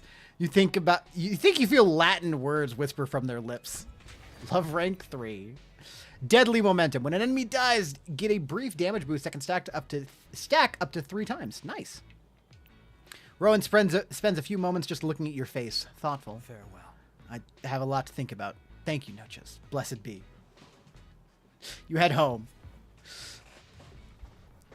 Rowan is by far and away the least my vibe. I got a bit sunburned, but I'm glad I saw you and had the bravery to ask you. I'll be thinking of that kiss for some time. For now, the dungeon awaits us. But does it have to? Can't we just go on more dates? Mission San Drogo. Alright. We find Isaac alone in the I sanctuary. just wanted to help people. Noches. I thought I could work within the system to help people and impress my father. How about if we killed your Some part father? of me thought being a good sword would impress him too. Even one kind word would have helped so much. I confess, I remain slightly envious of your relationship with your mother. But you help me see Yeah. how much I depend on Vincent, emotionally. You do? Reach Sharp Dresser. Reach max love level with the S-Stock. Wide stance. Enemies hit by riposte have a chance to become frightened. Chance to bleed. We'll take the bleed. And how much I didn't need to. I could become more independent and be myself. Mm-hmm. We haven't known each other for very long, but you're already an important part of my life. Do what I I can. guess I trust your opinion more than anyone else's at this point. That is surprising.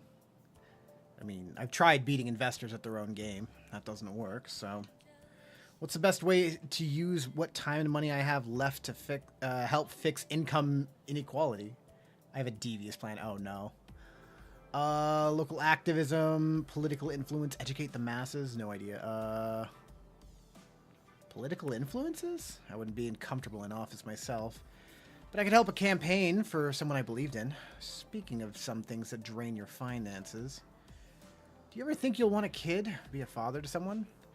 That's a question I don't... Maybe? Craig, 'cause it is the top of the hour. Craig, make Bastila win. Power word, please. Unfortunately, has no effect. That's what I thought. But now this whole thing with Vincent has me thinking. Parents have such power over their children. It's terrifying, but such a gift. You'd make a wonderful father. I mean, Dream Daddy says so. But I wonder if I could be as strong as you. I suppose we'll discuss it in the years to come if things work out. You've left me with no choice. Either way, I'm glad we have each other for support. Power word, pretty please. Oop, let me make my saving throw. Let me make my saving throw. Oh, that was a natural 4, but with my plus 20 modifier. Unfortunately, I still make your spell save DC. Also, and Craig again because it's the top of the hour, and I get an extra vote for YouTube. Yep, that is correct. Either way, I'm glad we'll have each other for support. The summer has been so chaotic. You're a comforting constant, my rock. Never change. Sorry, buddy. He leans into you with a smile on his lips. You share a soft kiss. You can sense an urgency tensing his shoulders and hips. Let's go somewhere more private, shall we? We shall. Isaac leads you to his penthouse suite. I'll open a bottle of Bordeaux. And I bought some Belgian chocolate you might like. Do you mind if I get a bit more comfortable? I have a bathrobe you could borrow. Then you forced me to use my secret weapon. It's considered illegal in 49 states. His eyes widen, but he smiles as he allows you to assist in the disrobing. But in one state it's legal, in the one we both live in. You enjoy a quiet evening together. He is gently attentive from hilt to tip, pausing to gaze at you with adoration before each frenzy. So I shall use it. In the morning, he awakens you with gentle kisses from your temple down to your jaw to your shoulder. And welcome to the rest of our lives. Call in the cherry. Well, assuming we can survive whatever's going on with Eric. I'm making eggs, if you'd like some. Breakfast! 2 Give me eggs breakfast. coming up. I have compass here It's with a somewhere. cherry on top. And the We got kettle's him now. already on. I do have to roll with disadvantage. Ooh, another natural 4. Unfortunately, it still beats your DC. You share a cozy morning before heading home. You have reached maximum love rank with Isaac the S-Doc. Said my favorite fencing student. Where is my... There we go. Cool. Said my favorite fencing student is leaving Verona Beach so soon. Of course, you're more than a student to me. But I'll still miss our lessons. I'll come back soon. I have to. I have a whole polycule that I've established. Have you seen Crowley? No. He's gone. Really gone. I don't know what to do. I'll be right there.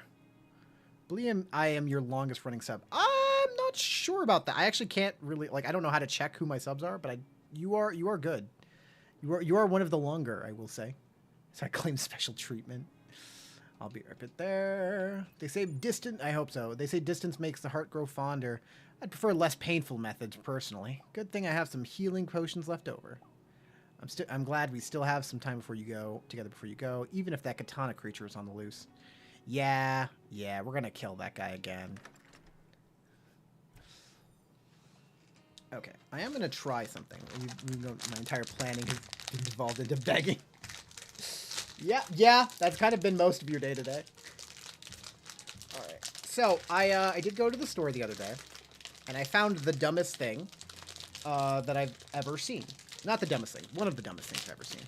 And for those of you that might know me, if I see the dumbest thing I've ever seen, I kind of need to buy it, especially if it's food related, which this was.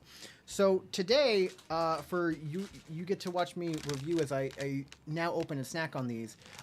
Peeps, Dr. Pepper flavored. These did not need to exist. These should not exist, but they do, so I'm going to try them.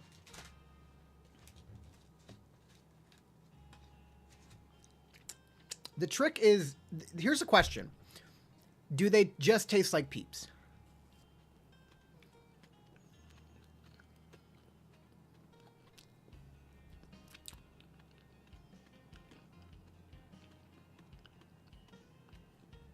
Okay, so they're definitely Peeps.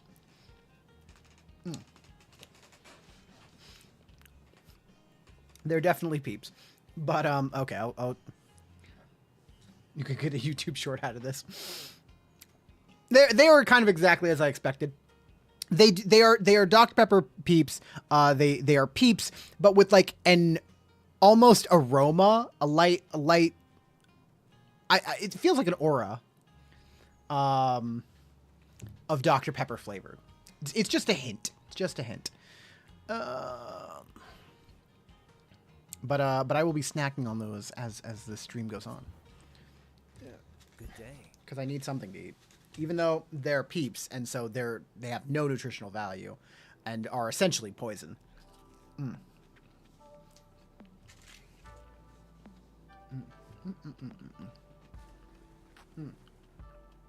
You find Rowan pacing back and forth, distressed. Facts. Was it a daemon, perhaps? Or a vengeful spirit? This has never happened before. Maybe I drove him away. I have been difficult lately.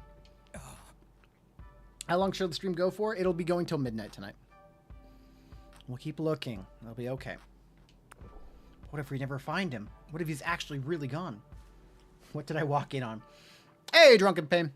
How you doing? Oh, it's been a while since you hopped in on. Okay, so I shall briefly explain the rules to you. So this is the finale stream.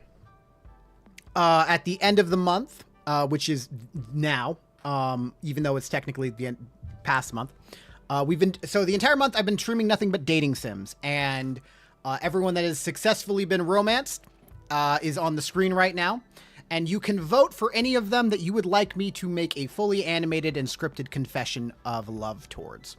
Whoever has the most confessions votes at the end of this stream will be the winner of the election, and I will make that animation for them.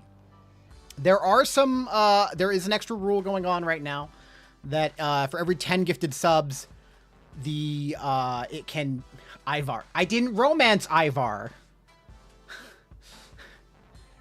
I didn't romance Ivar, right? Right? No, I didn't. Yeah, I didn't.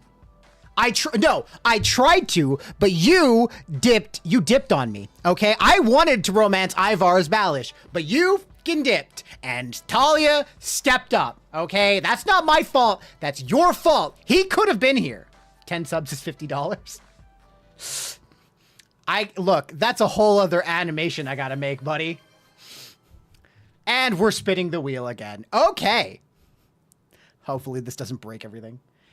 For the record, it doesn't have to be 10 gifted subs from any individual. It can be just across the board. But let's open the Monica wheel again. Boop. However, the catch is if Monica is at the top, she does not share and still gets the she will. So in order for it to be a thruple or quadruple, it will have to someone has to beat Monica. Okay. Open a soda. 1, 2, 3, 4, 5, 6. I think. Yeah. Okay. 1, 2, 3. 3. Okay. So it's that one.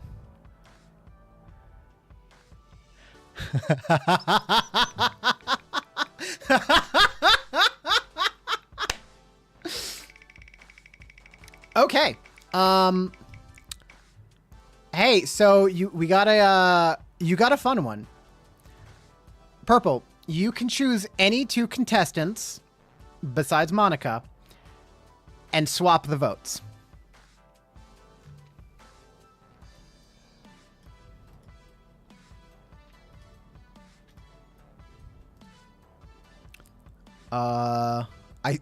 You also spun the wheel. Okay.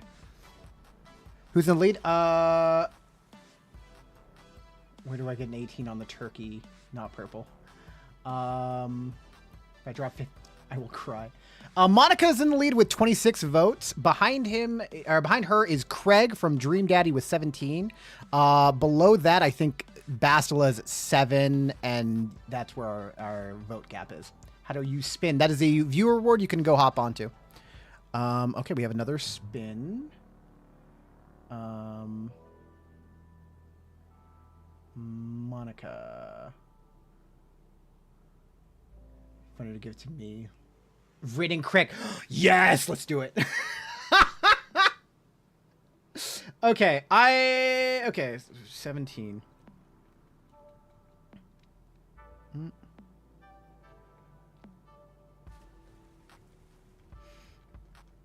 Oh, right. Okay, actually, it's going to be way easier just to do it this way. He's at 6, because that's just not going to work for me. February confession candidates. Open a new tab. February votes. Craig votes. Let's just change that to 6, and then save. Then close. He should be fixed now. Cool, we're good. We're good. Okay. Okay. I would let Craig and Bastila's votes. You love lose purple. Rin and Craig. Okay, I was the only one who spun it. Okay, so let's spin the next wheel. Who else we got? Eliminate a contestant. You cannot eliminate Monica with this. No. You can eliminate anyone else though. It should say in the thing that you cannot that Monica cannot be targeted by that effect. Oh, you get a free vote of your choice. This would be a vote for, this would be Herobrine. You get a free vote of whoever you'd like. Hang on. No, wait. Purple is kidding. You're not understanding. To say my name, so no, you're not understanding. Wait. Oh, stop. Halt everything. Eliminate Craig. You monster. Oh. Okay. Okay, so I vote Craig off the ship. Craig has been eliminated. Craig can be restored for half of his points. And 3 votes go to Monica because half of his votes go to Monica whenever anyone's eliminated. I want a turkey to win. Oh gosh. Studio mode. Valentine's overlay finale. All right. Okay. Interesting. Interesting.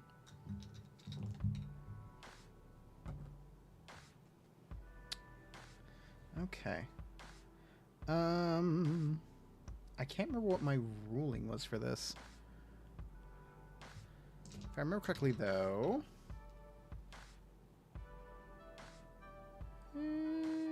Yeah, no, that makes sense. Boop, boop. Oh man, I can't believe 2 people just hopped into YouTube and added 2 votes for Monica. Good for them. Drunken. How do I vote Turkey? I want Turkey to win. I vote Craig off the shit. Studio mode votes. Valentine overlay finale. Judgment Jonah. Lynetta, Miranda, Yuya Kazuyaki, Colonel Sanders, Monica Sawyer. Where is Craig? Guys, remember when Craig was in the lead? That was the time. All right. Okay, cool. Okay. Let me explain from the top. I was the only one who redeemed the spin wheel. You thought it was purple. That's not... I can see... Oh! Wait, what? Am I crazy? Give streamer a vote. Oh, wait, no. Okay. Vote for confession. Herobrine Gamer. Okay, no, you were. Wait, what? I swear. Okay, I'm being...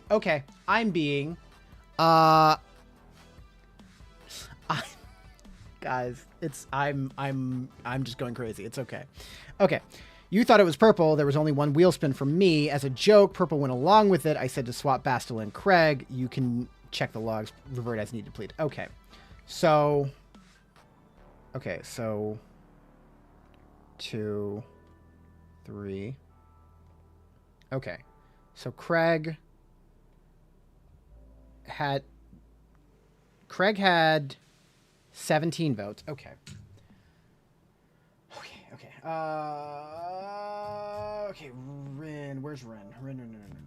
Okay. Rin has 6.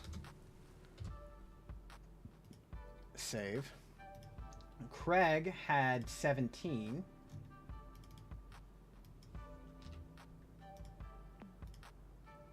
Save. Okay. Which means that Craig and...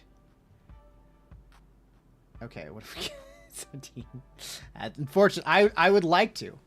I'd like to, but no. Should I ban the word Monica? Please tell me you can't actually do that. If I was, okay, Bastila 17 and keep Rin at 17 too. Okay, no. Okay, don't actually do that. Or I will have to...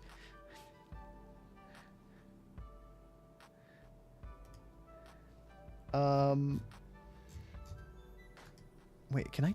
That's a thing you can do? IRL word ban? Monica cannot be banned.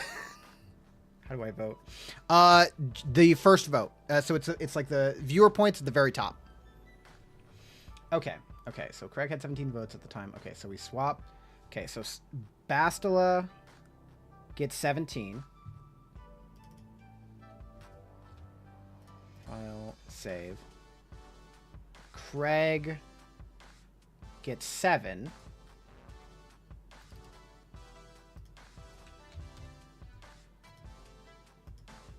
Okay. Then Craig is eliminated, so Monica still gets 4 because it's rounded up. Okay. Okay, cool. We're good. I have it. Dang, Big Zag Drunken, how could you do this? I'm chaos. Did my delete Monica work? What did that do?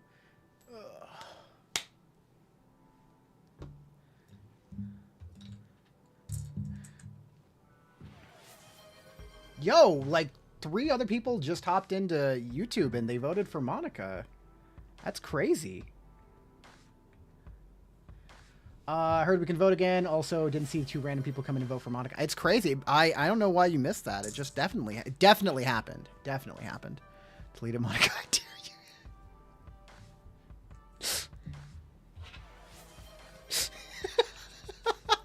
Furbo, what are you doing?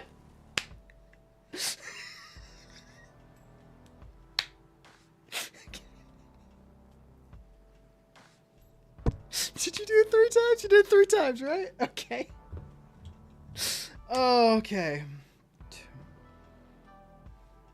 3, 4. Okay. Boop, boop. Boop. Boop. Boop. Boop. Boop. Oh gosh. Defo didn't happen. I don't know. You guys must be just missing it. I don't know what's going on. But you guys can vote for whoever you'd like. It's good to see you guys pop back in.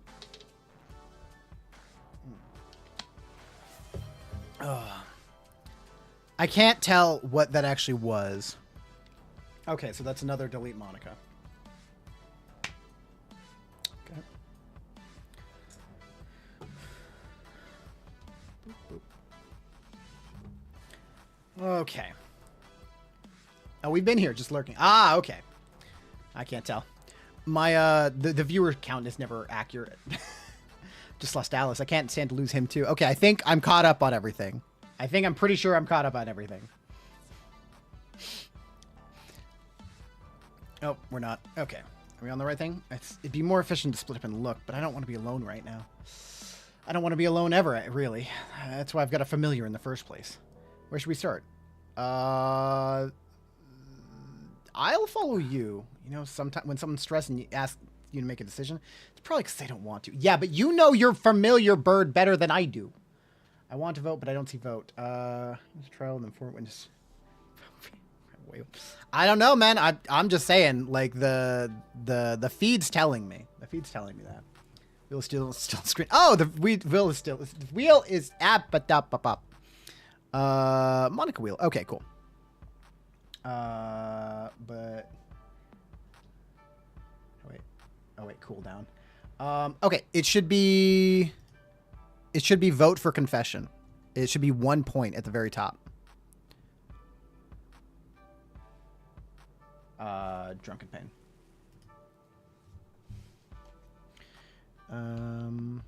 But we're wasting time. Let's start on the mountain, I guess, since it's nearby. Turkey. Okay, who is Turkey? Restore lost code. Okay, Craig is back at 4.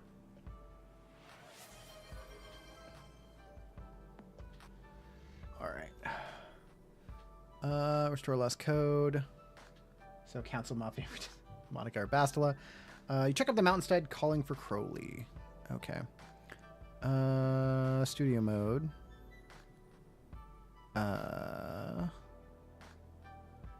Valentine overlay. Craig. Oh, Valentine overlay finale. That's why. Craig votes. Okay. By the devil guy. Oh! Kazuyaki from Hatoful Boyfriend. So there are 2 pigeons. Yes, there are 2 pigeons. Can we vote no, Ches, to romance himself? The amount of self-hatred and loathing that I have, that there's no amount of votes for that, buddy.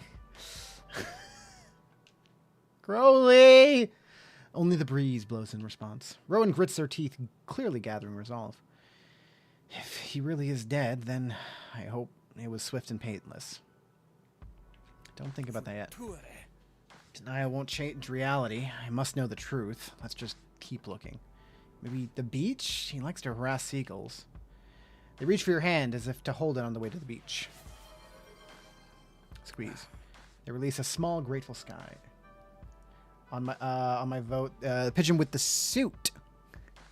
Oh, okay. Yuya. Okay. Gosh. Okay. How many is that?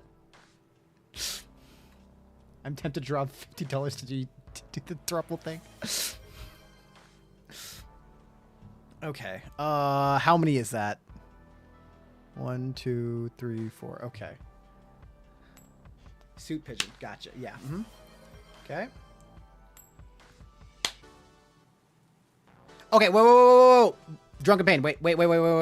Okay. So that was okay. So the confessions, the votes You have to are redeemable once per hour. I just can't set a thing on that. Oh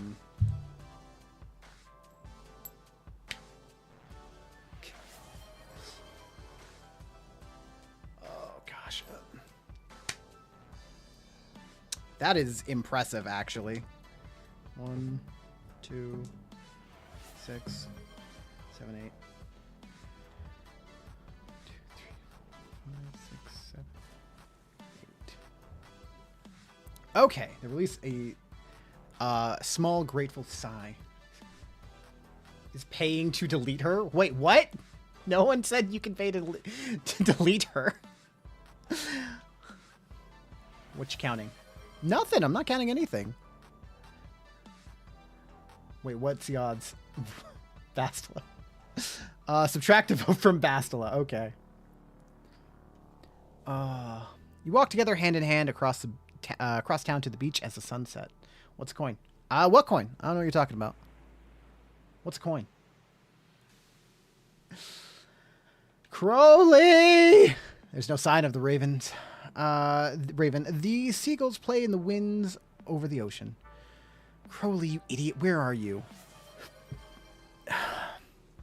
When I first bound Crowley to me as my familiar, he was just a fluffy little chick.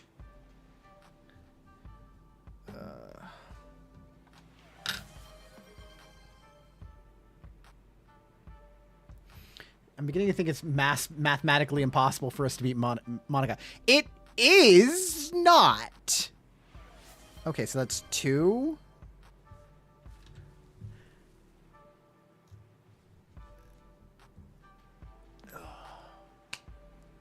Okay. 3. Okay.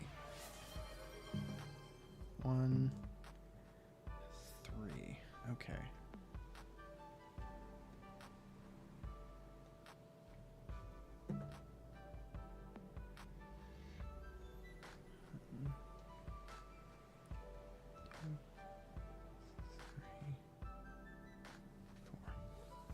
Let's see, I'll get on that panel on the... I guess get that panel on the wheel again. Mayhaps? Monica to suit Pigeon. Okay. I love that you don't even know his name. It's just Suit Pigeon. I think I'd probably outlive him, but I thought I'd have more time. It's only been 6 years. Can you magically summon him? No. It's not magic. It's advanced mathematics. Different elements resonate and respond. I banned that word good sir. Never mind. Anyway, I tried, but he's gone. Either on another plane or doesn't want to answer. Took away from Monica last time. Doesn't work for chat, just no shows. Rowan wipes at their eyes, clearing their throat as dusk gives way to night. A familiar woman approaches from down the beach, looking worried. Hey. Hey, Noches, Rowan, everything okay between you both? I heard some shouting. Give me my 2k points back. I can't do that. Bastila vote. Okay. Where is Bastila? Okay. Got 1 vote for Bastila. Noches is just helping me look for Crowley. Water shots. Familiar's gone missing? That doesn't sound like him. 3 more. 4 more. Okay. 1, 2, 3, 4.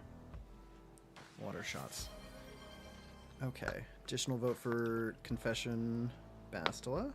Oh, fuck. I'm definitely balancing everything well.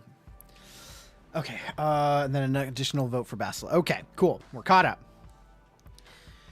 I know. He's been acting strange for a few days now. Sorry. Haven't seen or heard anything. I'll let you know if I do. You're a bird watcher? Of a sort. I'll ask around at the club. See you both later, I hope. She treks off down the beach thoughtfully. Rowan releases a long breath as a sigh.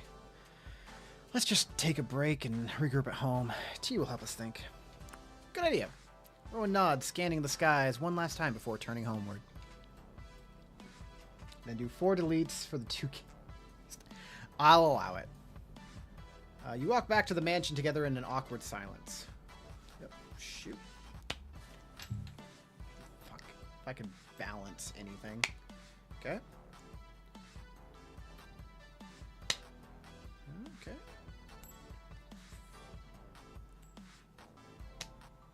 Okay. Shit. Okay. Okay. 1, 2, 3, 4. Okay. 1.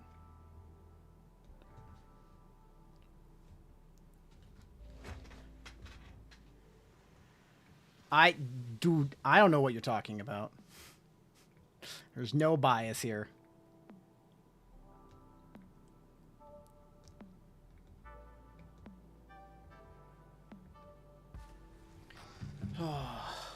Request coin cam. Rowan closes the door behind you and hesitates, brow furrowed.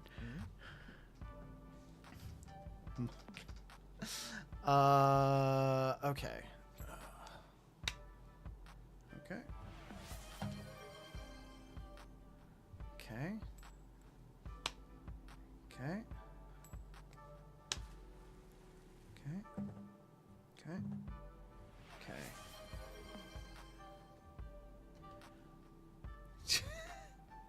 Okay, I'm gonna put.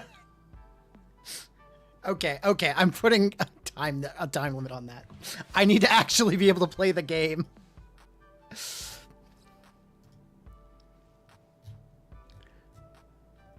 Where is it?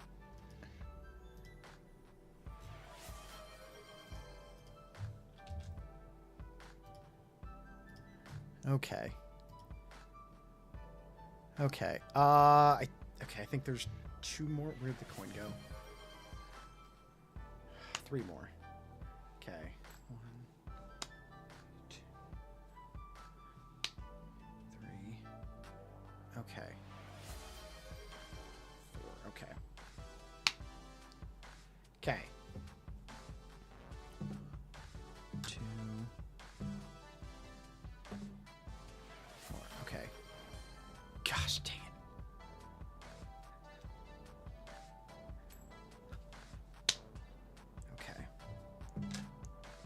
Okay. How are you still doing it?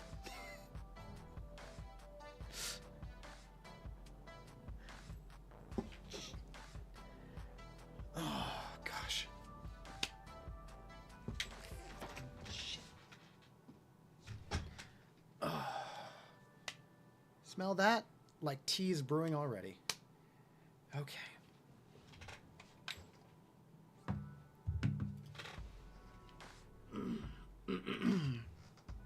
Nevermore.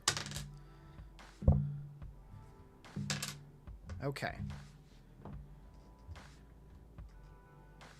That's not what I meant to do. I mean, I didn't do anything. I don't know what you're talking about.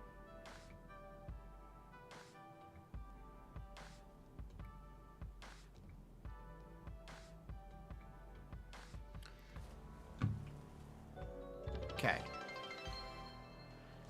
Cheer 2 bits.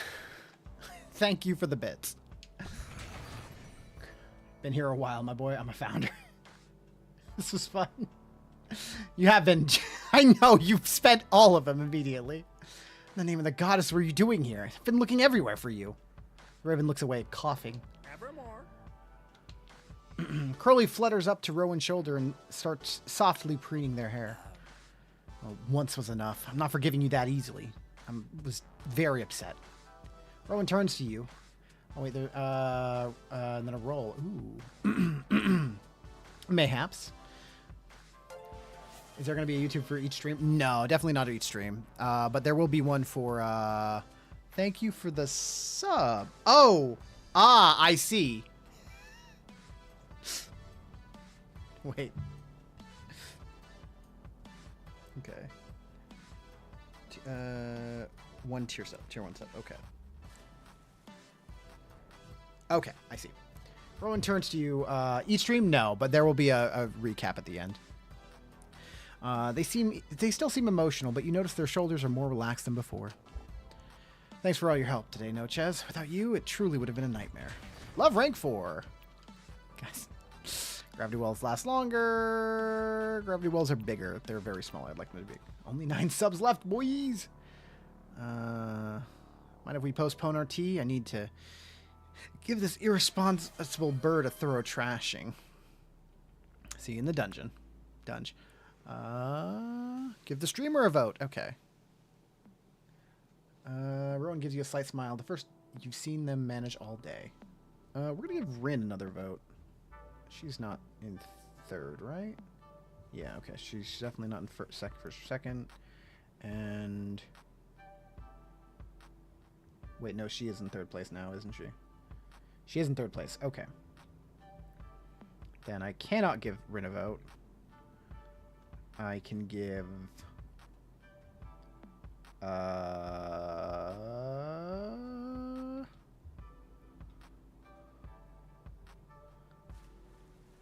you know what? I'm gonna give Sawyer a vote. I like them. Wait, is Spider-Man tied? Who is Spider-Man? Rowan touches their fingertips to their lips, and then the air in from well. You head home. What the KFC? Oh, next to KFC. No, that's Lynetta. That's not Spider-Man. That's an Eldritch horror.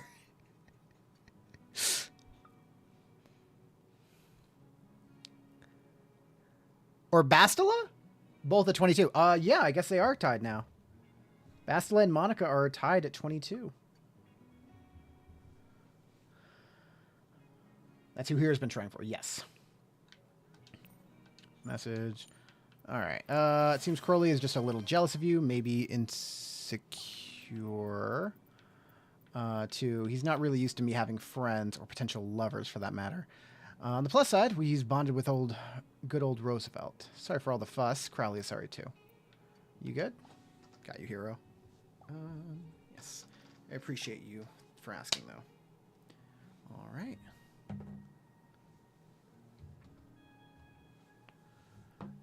Thanks. Okay. Let's just go do a... Oh, hey! My girl and Rowan are talking. I find Rowan arguing with Valeria. Rowan, no offense, but you can't pay me in leaves or petals or what even is this, dust? Facts. Herbs are not mere leaves. They are conduits to the earth powers into the body. There's a moment of silence. Is she staring daggers at them? Huh? I need money, cash or credit, conduits of power into my bank account. Good day. Oh, Nochez. Wonderful. Maybe you can help her understand. I'm not... No. You're going to pay an artist money. I'm trying to purchase a portrait of Crowley here to go on the family wall. Pretty bird. But it seems my award-winning strain of Midnight Sun Saffron isn't good enough in exchange. Nope. Even with a friend discount, you got to pay actual money. $20 minimum. I'll pay. No. Sawyer warned me you might try to do this. I must insist that you do not. I pay my own debts. What then? You seriously don't have $20, Rowan? Facts. I would rather give you something less forgettable in exchange for something so important and unique. I have an idea. Why not show me some magic in exchange again instead? That might be worth something. What? But that's very personal. Are you sure? Love magic? Oh no, I have enough problems without getting into another love triangle, pentagram, or whatever this is. Look, forget it. It's just a sketch, but you can have this if you want. She hands over a small, beautiful acrylic of white raven in flight, yet looking proud yet elegant. It's magnificent. I don't know how to express my gratitude. Crowley puffs up his feathers and decides, how about you pay her money? Next time, bring your money with you, all right? We peasants like that stuff, even if it's forgettable.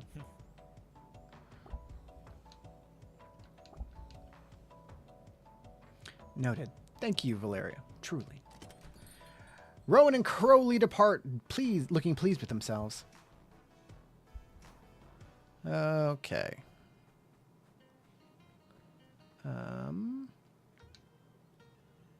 Go. I'd like to go to the bottom floor to do the final exam. Once again.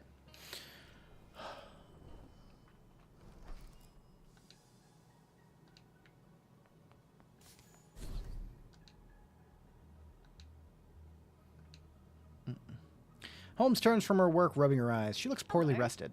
Oh, good. Snowchest back for more. Guess I could take a little exercise brace. We can have this conversation. They don't like each other. They're kind of opposites. Understandably so. In this pit. Yeah.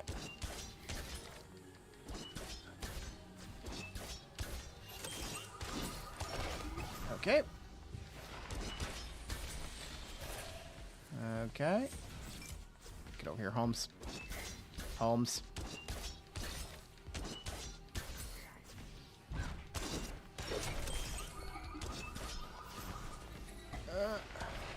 Ow.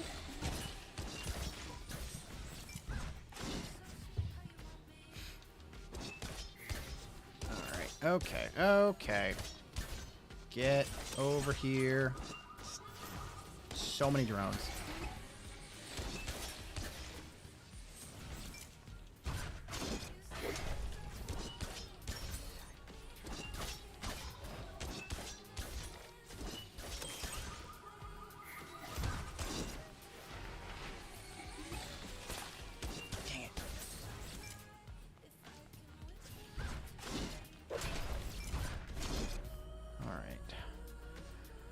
Next phase. Ba-da-ba-ba. No. Pretty human. Meet Crowley. Oh? That sounds like an invitation. Assuming you survive the next phase of analysis.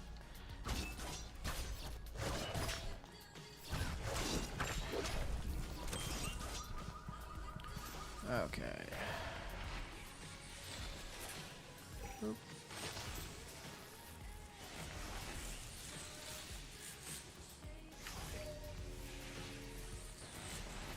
Okay.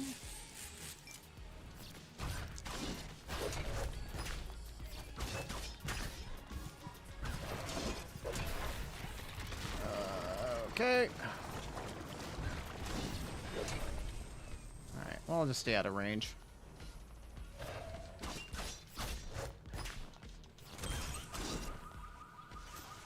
No, no, no, no, no, no, no! Ah, dang it.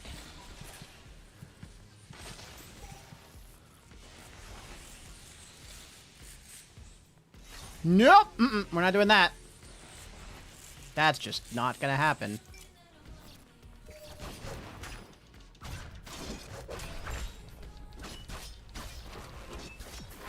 Oh, we're so close. Oh, no. I'm just gonna stand over here. It's fine. We're out of range.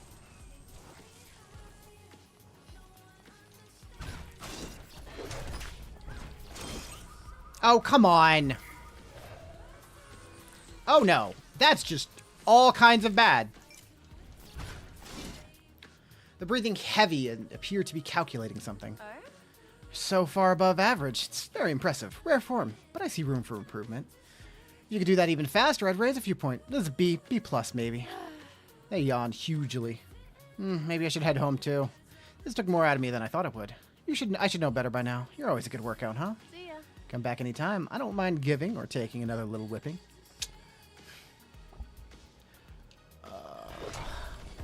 Boss defeated! Guys, dance. Oh, right, I have to leave. How do I leave? Ah, here. Boop, boop, boop, boop. Yo, how much is the gold gonna give me? Dude, that gold bar gave me a whole $3.50. I'm rich. You're tapping on your window. You see Crowley pecking at the window with a scrap of paper clutched in his talons. Open the window. Crowley hops inside and performs a small bow before presenting you with a note. It reads, Dear Noches, I invite you to join me in meditation at St. Drogo's. At the bottom, there is a roughly scratched sorry. Crowley clicks his beak watching you curiously. Do you want money? Crowley's feathers bristle and he shakes his head. He then hops out his window. The window and flies out of sight. You put the note away. Okay. Alrighty. And we're going to scroll down here. Ba-ba-da-ba-ba-ba. Okay. Everything's going great. Where's this thing? Okay, cool. Okay. Sant Drogo. You find Rowan standing quietly to the side, unmoving. Day. Noches, you came. Apologies for sending Crowley, but I'm tired of my prism. It makes me anxious. Hence why I'm here, though I wasn't sure if you'd practice meditation. I do sometimes. This place is suited to it. The ley lines, the incense, the acoustic, all contribute to a peace of mind. I was hoping it would grant me some freedom from my darker thoughts. No luck yet. It's been some time since Alice passed on, and I can't seem to let her go. Everything reminds me of her, even places I've never been. I feel her everywhere. She'd want me to move on, but I just can't. Crowley gently preens Rowan's hair with his beak. Rowan sighs. Have you lost someone close to you, Noches? You seem so energetic. I have. Rowan smiles ever so slightly, a hint of self-mockery in their eyes. Of course, it's nothing unusual, and here I was in the deepest depths of self-pity. It gives me strength to see how you bear your burden. You make it look easy, and I know it isn't. Love rank 5. Fatal Attraction. When an enemy dies to its gravity well, you automatically get 3 stacks of the boost. Okay. They gaze at the statues of saints and angels thoughtfully. I read that in modern courtship rituals, people swipe right when they don't like someone. Or when they like someone. It seems dangerous. You could sever an artery that way. I'm glad I haven't been rejected so forcefully. Right means you do like them. What? Well, maybe that's why I haven't been swiped yet. Hermitude has its advantages. I come here to remind myself why solitude is healthy. Saint Drago is the patron saint of the unattractive. I found his self-imposed seclusion comforting. Would you like to offer a gift? No. Friend, are you okay? I made a show about love magic before, but who knows if that compatibility would even be constructive. Probably best that Crowley and I remain on our own, devoted to study. It'd be a good life, well spent. But will you be happy? No, but not everyone can be, right? I mean, I can't just go around kissing you all day. I have to get work done, right? They clear their throat, looking away, and Crowley chuckles. Just kiss me. Share a soft kiss. Rowan's lips are velvety against yours and taste lightly of sage. When you come to, you realize you're somewhere else, far from the church. Oh, sorry, I forgot I had invoked a resonance trigger earlier, and you felt so much like home. How embarrassing. Well, probably better than being kicked out by the priest anyhow. Perhaps I too was too deep in my own mind. It's good to be reminded of my body, too. I don't always like my body, but I feel more comfortable in it and around you, in both my forms. I'll hope to use them both with you in the future. Thank you for today. Farewell. They give you a parting kiss, leaving a gentle warmth behind. You head home. I guess a prism is easier... wait, what? Guess a prism is easier for chatting than Raven notes, so what kind of tea are you drinking today? There's no mint tea. Bubble tea. I see. Seems that this is not as fascinating a topic, perhaps, as I first thought. Arcus must have disrupted my social skills. Don't tell Crowley. Let's just fight monsters as if I didn't waste your time. Thank you. The immediate retreat, I do vibe with that, I will say. All right, Verona College. We're going to do this last one. What floor would you like to go to? I would like to go to floor 9. Get in the elevator. Going down. What do we got? Spin the wheel for Monica. All right. Valentine overlay. Monica wheel. Strange. The ley lines don't indicate this place should be a place of power. Okay, well, everything looks right. See you. All right. Let's spin the wheel. And round and round it goes. Where it lands, no one knows. Okay. Blue number 2. Okay, so I'm gonna check to make sure I read this correctly. Purple Dragon did redeem this. Purple, you can eliminate any contestant you want besides Monica.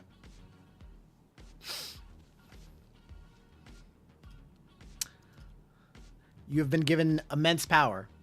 Also, an important thing of note is that this elimination does not give Monica any votes.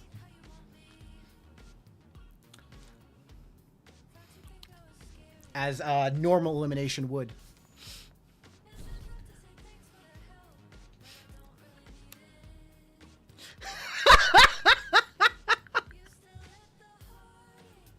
After all of that, after everything, oh, the gods of fate laugh at you this day.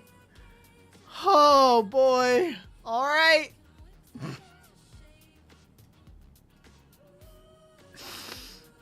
Oh gosh.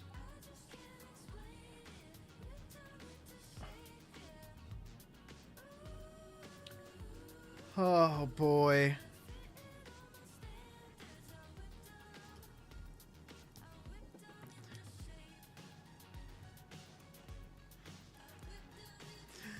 Oh gosh.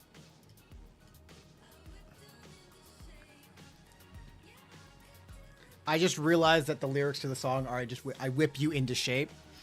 All right, let me turn off the wheel again. Monica wheel. Okay, cool. Hey. Oh, give you a... I came here to be a little rough with you, Holmes. That was not a good one, but it's all I got.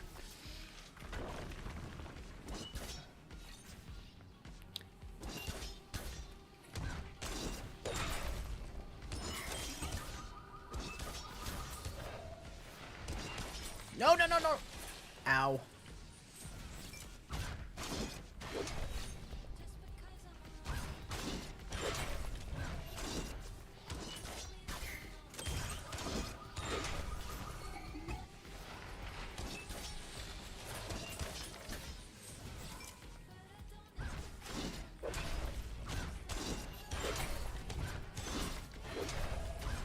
It's good that the heavy gives me a lot of reach. Oh gosh. You know, you're a hive mind. I had animal rights knocking down my door for putting a pancake on a rabbit, and that was consensual. You just want to ruffle our feathers, admit it. Oh, that sounds like an invitation. Assuming you survive this next phase. Ow. Ow. Ow.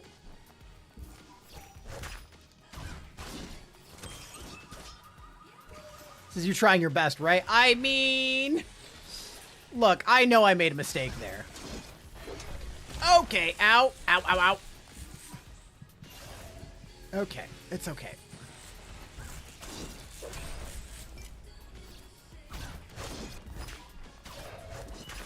Ow. God, she has so much reach. Oh, I can teleport over here. Oh, that was a mistake! That was a mistake! That was such a mistake!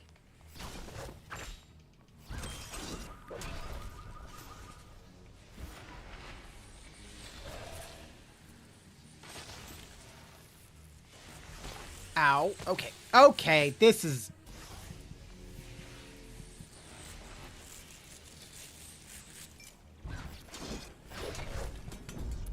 Okay, good thing I have a Phoenix head. That's sweet justice. I don't think RNG has any place in Justice, but sure. Okay, we'll just stand over here.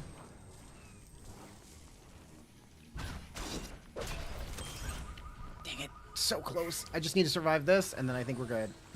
Gosh, there's so much though. Breathing heavy. All right.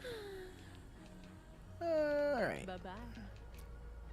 Got a solid B. I'll take it. Didn't I get an A the first time I played through? We did it. And with that... Boop, boop, boop, boop.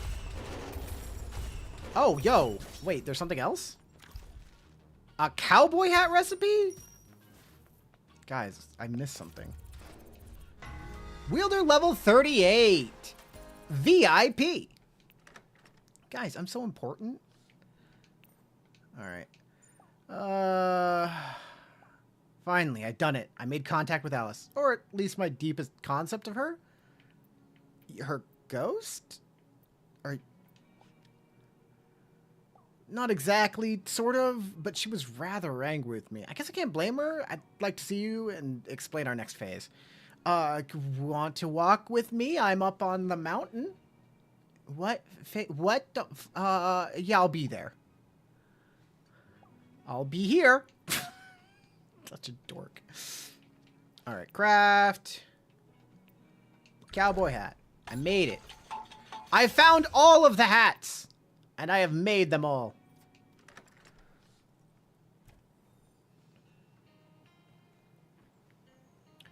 Alright. Let's go to the mountains. Lover's Peak. Ooh. Okay, do I go around? There we go. Oh.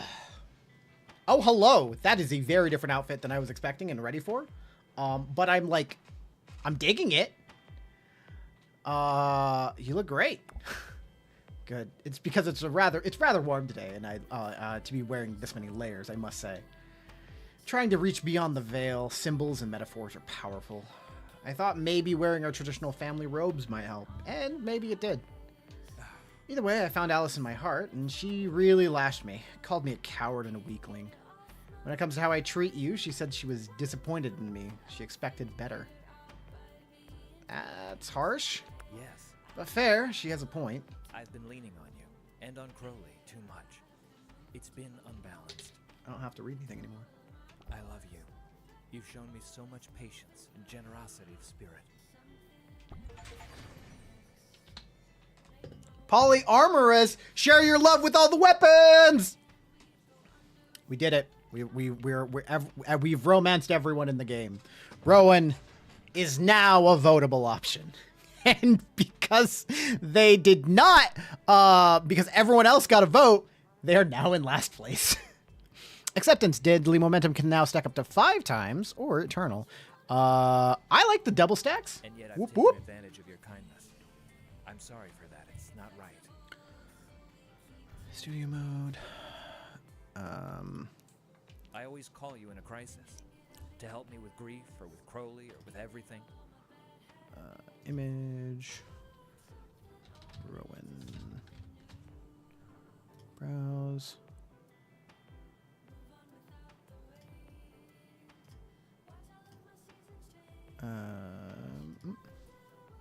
It's like I've treated you almost as a tool, a medicine, or a playmate. You deserve better. You've helped me grow as a scythe, and as a person, sharpening me. I want to do the same for you. Oh, thank you.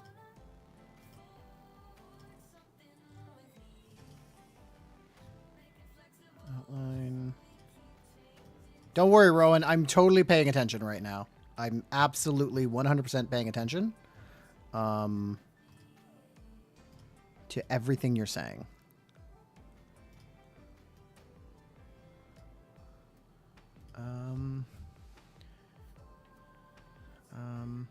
Don't sharpen me. You've been struggling. That's not an excuse. You're struggling too. We're all struggling. That's the deal. It's So fair. from now on, I want to be equally giving. To meet you halfway. When I first met you, your strength was obvious. So I let myself get dependent. When you first met me, you tried to kill me. You threatened into a weapon, and I was about to break you. I don't know that that's how I would describe that. Where's Rowan? There you are.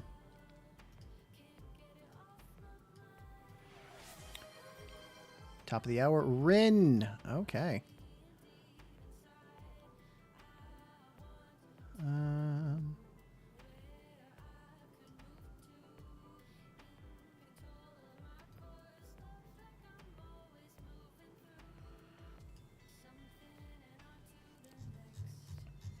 are the votes?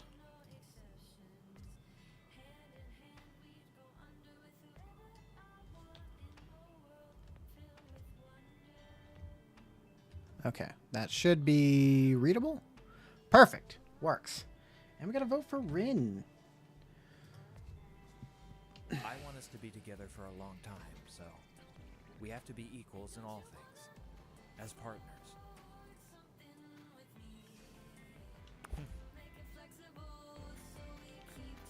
2 votes for Rin. Alrighty.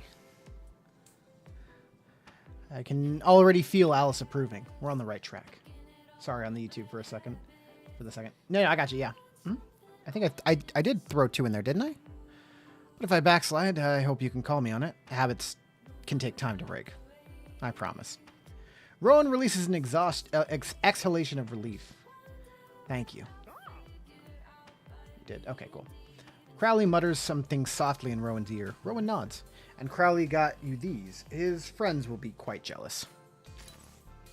They hand you a handful of small, rounded beads of glass. Pretty human. Just took a sec to slightly bit. Okay, good. I am pretty. Thank you, Crowley. So what's new with you? Any interesting people you've met? Monsters you destroyed? Welcome. Let me break down the polycule social dynamics here. Just so you know, Eric is not allowed. He is, if he approaches any of us, you're allowed to just beat the shit out of him on sight. You walk down the mountains as the sun sets, filling them in on the recent evening events and chatting. May I offer you a cup of Margaret's Hope Darjeeling tea? It's a family treasure, and I'd like to share it with you and give you a full tour of the estate. You can spend the night if you want that. I'd like that. Yo, what? That is the most kawaii pose I've seen them do, and they have not done that. Rowan leads you inside, and you spend a quiet evening together. At some point, Crowley retires to his cage. You notice their bed is encircled by a line of salt, but you forget that as their lips and blade explore your body. I have like so many questions about how just the sex in this world works. Like I am not necessarily interested in like the weapon. I don't know. I have so many questions. They trace runes on your skin, making your blood sing in an alien rhythm. The pleasure is crystalline. What does that even mean? You find yourself becoming more forceful with them and they melt under you, obedient to your whims. So there's some. Eventually, you drift into a deep sleep and you seem to continue your love in an otherworldly dream. In the morning, you share a few kisses and symbolic gestures, then head home. You've reached maximum love rank with Rowan the Scythe. We've done it. Now we have to... Alright. We will read their text. Now you must return home soon. Crowley seems to think you can fly, but I told him surely not. I can in an airplane. They're fucking bottom. Holy sh... Yeah, they are. Of course, technology also has its uses. Not that it matters, really. The important thing is that you will be far away. For a time, anyway. Our paths are forever intertwined. I hope so. Yeah, dude, we're coming back to, like, fully, like, permanently establish the polycule. I hope that it is our love that binds us more than the wounds we take from that katana. Time will tell. All right, let's go kill a katana guy again. Let's go kill an abomination. Because that's what we're going to do. All right. So who are we going to take? I honestly... Okay, so, like... okay, I have, like, a tier list of who my romances are in this game. Why is, like, the swiping backwards? Okay, weird. I really like Seven. I love Sawyer. Leia's great.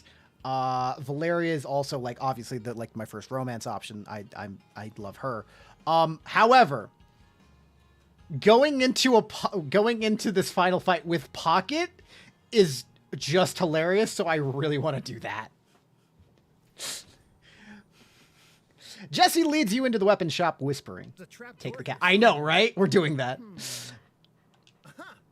There. He pulls out the metal ring on the floor, exposing a staircase down into the darkness. Looks like a Hey, trap. But it's one we're setting. Come on. Built all that confidence. Now it's time to use it. You've gone down plenty of stairs in the dungeon. Just take a deep breath.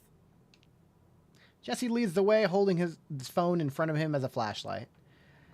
You take a deep breath and follow Jesse down. The air is oddly warm as it slithers around your feet. So this is Eric's private forge, huh? Not bad. Cozy. Uh-huh. I'm surprised he keeps the fire burning, almost like a religion. I'll get it warmed up for some smithing. Meanwhile, you text Eric that you're here. Then I'll be ready when Katana gets here. Wait, what? It's obvious Katana has some kind of mental or emotional link with Eric. After you text him, Eric will fixate on you, and the Katana will come here. I bet. At least I'm pretty sure. So what do you think? You said you were ready. You bring up your phone. Your finger hovers over Eric's contact phone info and hesitates. I hate this. Type out the message and press send. Your stomach feels tight and hot for a moment, but then the nausea passes. Thanks, cuz. You just helped stop a monster. Now I gotta get warmed up. Jesse starts stoking the forge. You sit and watch facing the door. Just as Jesse starts getting a good heat going, you see someone on the stairs. With a quiet rustle, Katana slips in, eyes bright. Noches. Oh, hey there, Masamune. I have an upgrade ready to give you. A blood groove would make you more, quick, Noches. What would Eric want it to be? Elegant. Well, Masamune, you would be much more elegant with a blood groove. Uh-huh. That's true. A groove to let the blood flow out when you stab someone is a new technology. Just come over to the forge and I'll upgrade you. You're another set of feet on the stairs. Go with them, my firstborn. Get your upgrade. It's for the best. Lies. Yep, we are lying. He really does have a will of his own, despite my best efforts. He must have inherited some intellect from the metal he shares with your weapons. Great! It's like I told you, I was wrong. It was wrong, but I took pieces from other weapons when I gathered materials. Wait, yeah, again, just, this is so fucked up. Wait, so you abducted weapons and took bits from them to build this? It's one way of putting it, but I want to fix it, really. Come on, Masamune, do you want to do a bit of hammering? It'll be like old times. All I want is noches or death. Katana approaches you, his grin spreading. Cool, I'm gonna kill you. I was kind of like my game plan anyways. Everyone stretch. All right. All right, Masamune. Let's, okay, ow.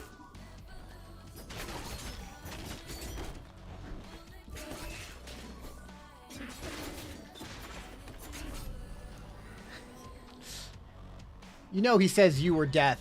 Yeah, I know. What's happening? And more to me. Yeah, I mean, it's gonna be both. Feels like we're coming apart. Meow, meow!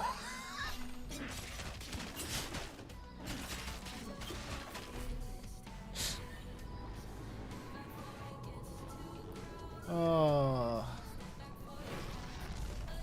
Like, who knows what that could mean? It means he's probably gonna try and kill me or himself or Eric or even my cousin. Eric shudders. A dark energy links him to the forge and the katana. Inherited my worst impulses. Nobody will be able to hurt him more than his own self-loathing. Oh, I know just how to hit somebody who has that problem. You have to choose your words carefully. Eric and katana are cyclically I linked. can't say I blame him. I hate everything about myself too. How I look, how I talk, how I act. Then try and be better. Eric looks at you with a flicker of hope. So, I want to believe there's a way. Somehow. Yeah, you gotta work at it, buddy. And, like, I'm all for, like, you know, people have instincts and things that they do. And sometimes that, like, it's really hard to do. But also, kidnapping people, it's not an instinct. That's a full action that you get to choose and make. That's not something you just do on reaction. Kanata flinches and cries out as if you'd hurt him. Good.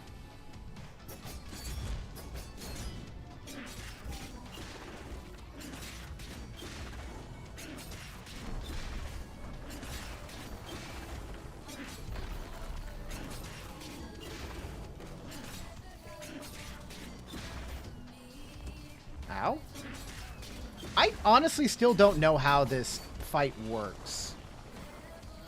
I think I just stay out of the way of those things.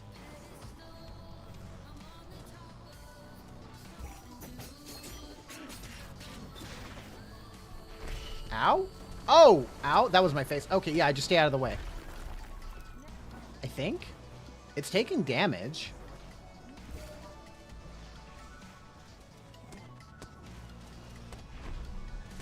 Ow. Oh, okay, ow. Oh, right, I go talk to Eric, don't I? Yeah. He's withdrawn into himself. You won't be able to get through. Not like that. I guess we should just give up. Besides, dying wouldn't be so bad, you know? Eric, I will kill you if that's what we're doing. I don't know. What is even the point? Why bother living? You really think things can get better, huh? It's nice to think about, at least. I think things can get better if we kill it, yeah. Katana roars with pain. See Katana's guard fall, leaving him exposed. I just want what you have with your weapon. That kind of love. Your cat gives you an unconditional love. Doesn't everyone want that? I know. I have no excuses left. You really don't. Come on, Bucket. Meow.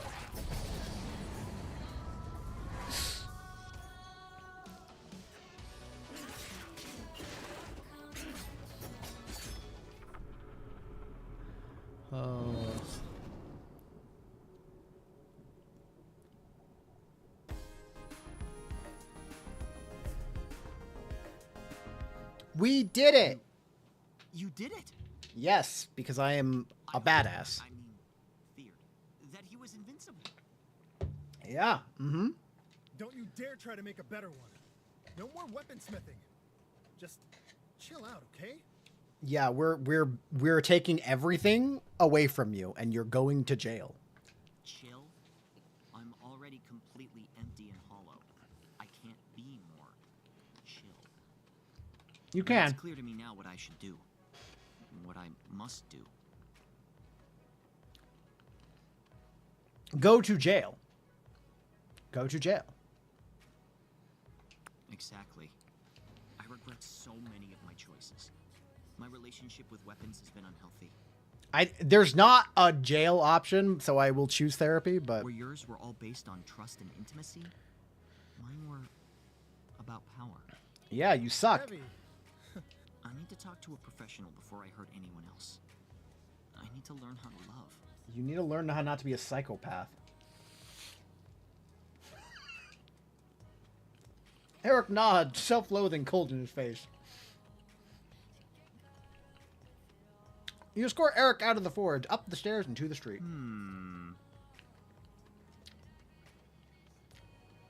Goodbye, Noches, Jesse, Cat. I hope I can earn your forgiveness someday. Bye, dude. Good luck, You could start by calling the cat his name.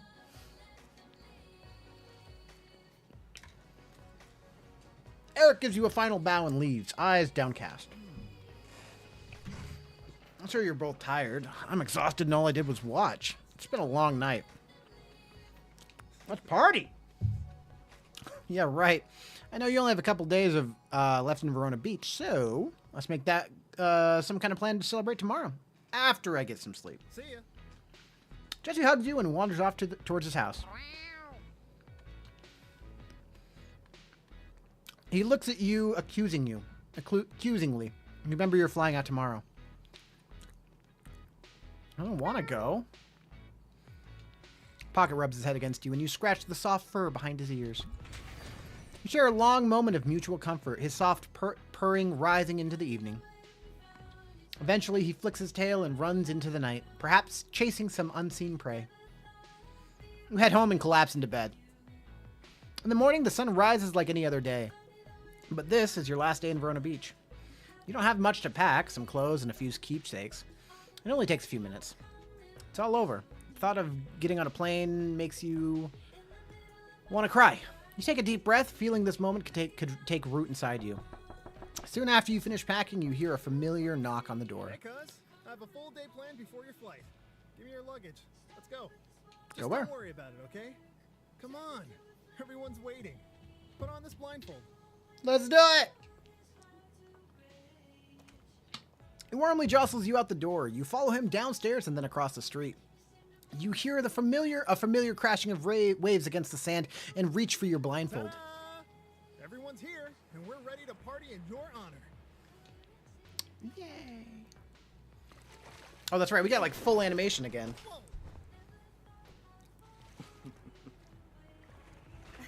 Look, everyone's really hot, and they don't deserve to be that hot. How are you in the sun? I have so many questions. It's never been explained. Aww, the baby. The other baby. I just want to give pets.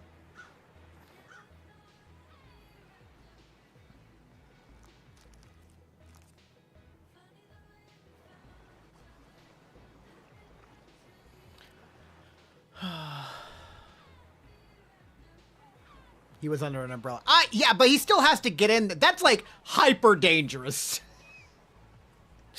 I'm like sitting, like I'm doing that. I'm like sitting like arms wrapped around my knees under an umbrella the entire time. You spend the day swimming, chatting, and having fun together. As the sun starts to set, you realize your flight is going to leave soon. It's time to go. Jesse calls you a taxi, and a silence falls as each of your friends considers what to say. Time always seems to fly when we're spending it together. Farewell. No, Ches. I'll catch you later, Isaac. And I'll keep trying to be my best self, too. Guys, ProZD said a full line. Valeria snuggles into you, breathing in your scent and deeply and sighing. Goodbye for now. Stay safe and watch out for ducks, okay? I will. When the summer started, I was feeling dark and alone, but you really helped. Thanks. Take care of yourself. Be kind to yourself. For me. For you, I will try. And hey, maybe as Lucky 7, we'll have more freedom with our schedule. I hope so. At least if you approve that the travel budget as my agent. Sawyer smiles shyly, and you can't help yourself giving them a long goodbye kiss. Thinking of you every day. I hope you don't get tired of my texts. Bye for now. No, Ches. The baby! I'm gonna steal the cat. Pocket headbutts your shin, purr roaring like a motorcycle. You give him a head pat goodbye. Ad mele ora. Rowan whispers an arcane word in your ear, and you feel your blood rush with desire. Rowan smiles. Though they didn't touch you, you feel as though you'd kissed deep in your bones. You've been a great comfort to me in my time of need. Blessed be. No, Ches. Pretty human. Goodbye, pretty human. Hey, let's not make this a big deal, okay? We're just friends. Her voice Saying actress goodbye is for a little while. makes her sound so much younger than her art makes her look. I mean, I'll miss you. Obviously. Normally, everything's a blur. I work hard, play hard, and then time goes by and I forget everything. They smirk to This themselves. summer was unforgettable. Thanks to you.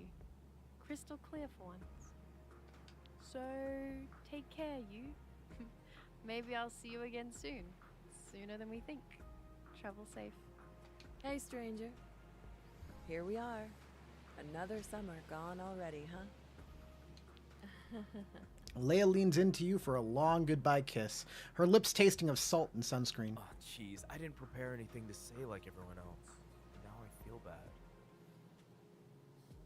So much has happened since Jesse's barbecue. Yeah, don't just be kind to yourself. You can't make me! No! It keeps on going. Never! I'll always remember being with you under those fireworks. The little things in life stick with you, huh? I bet I'll always. I can remember try. that kiss, too.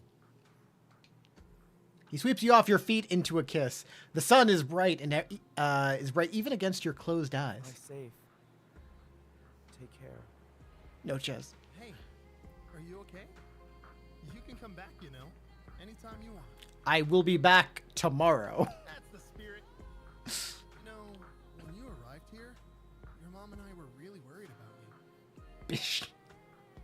You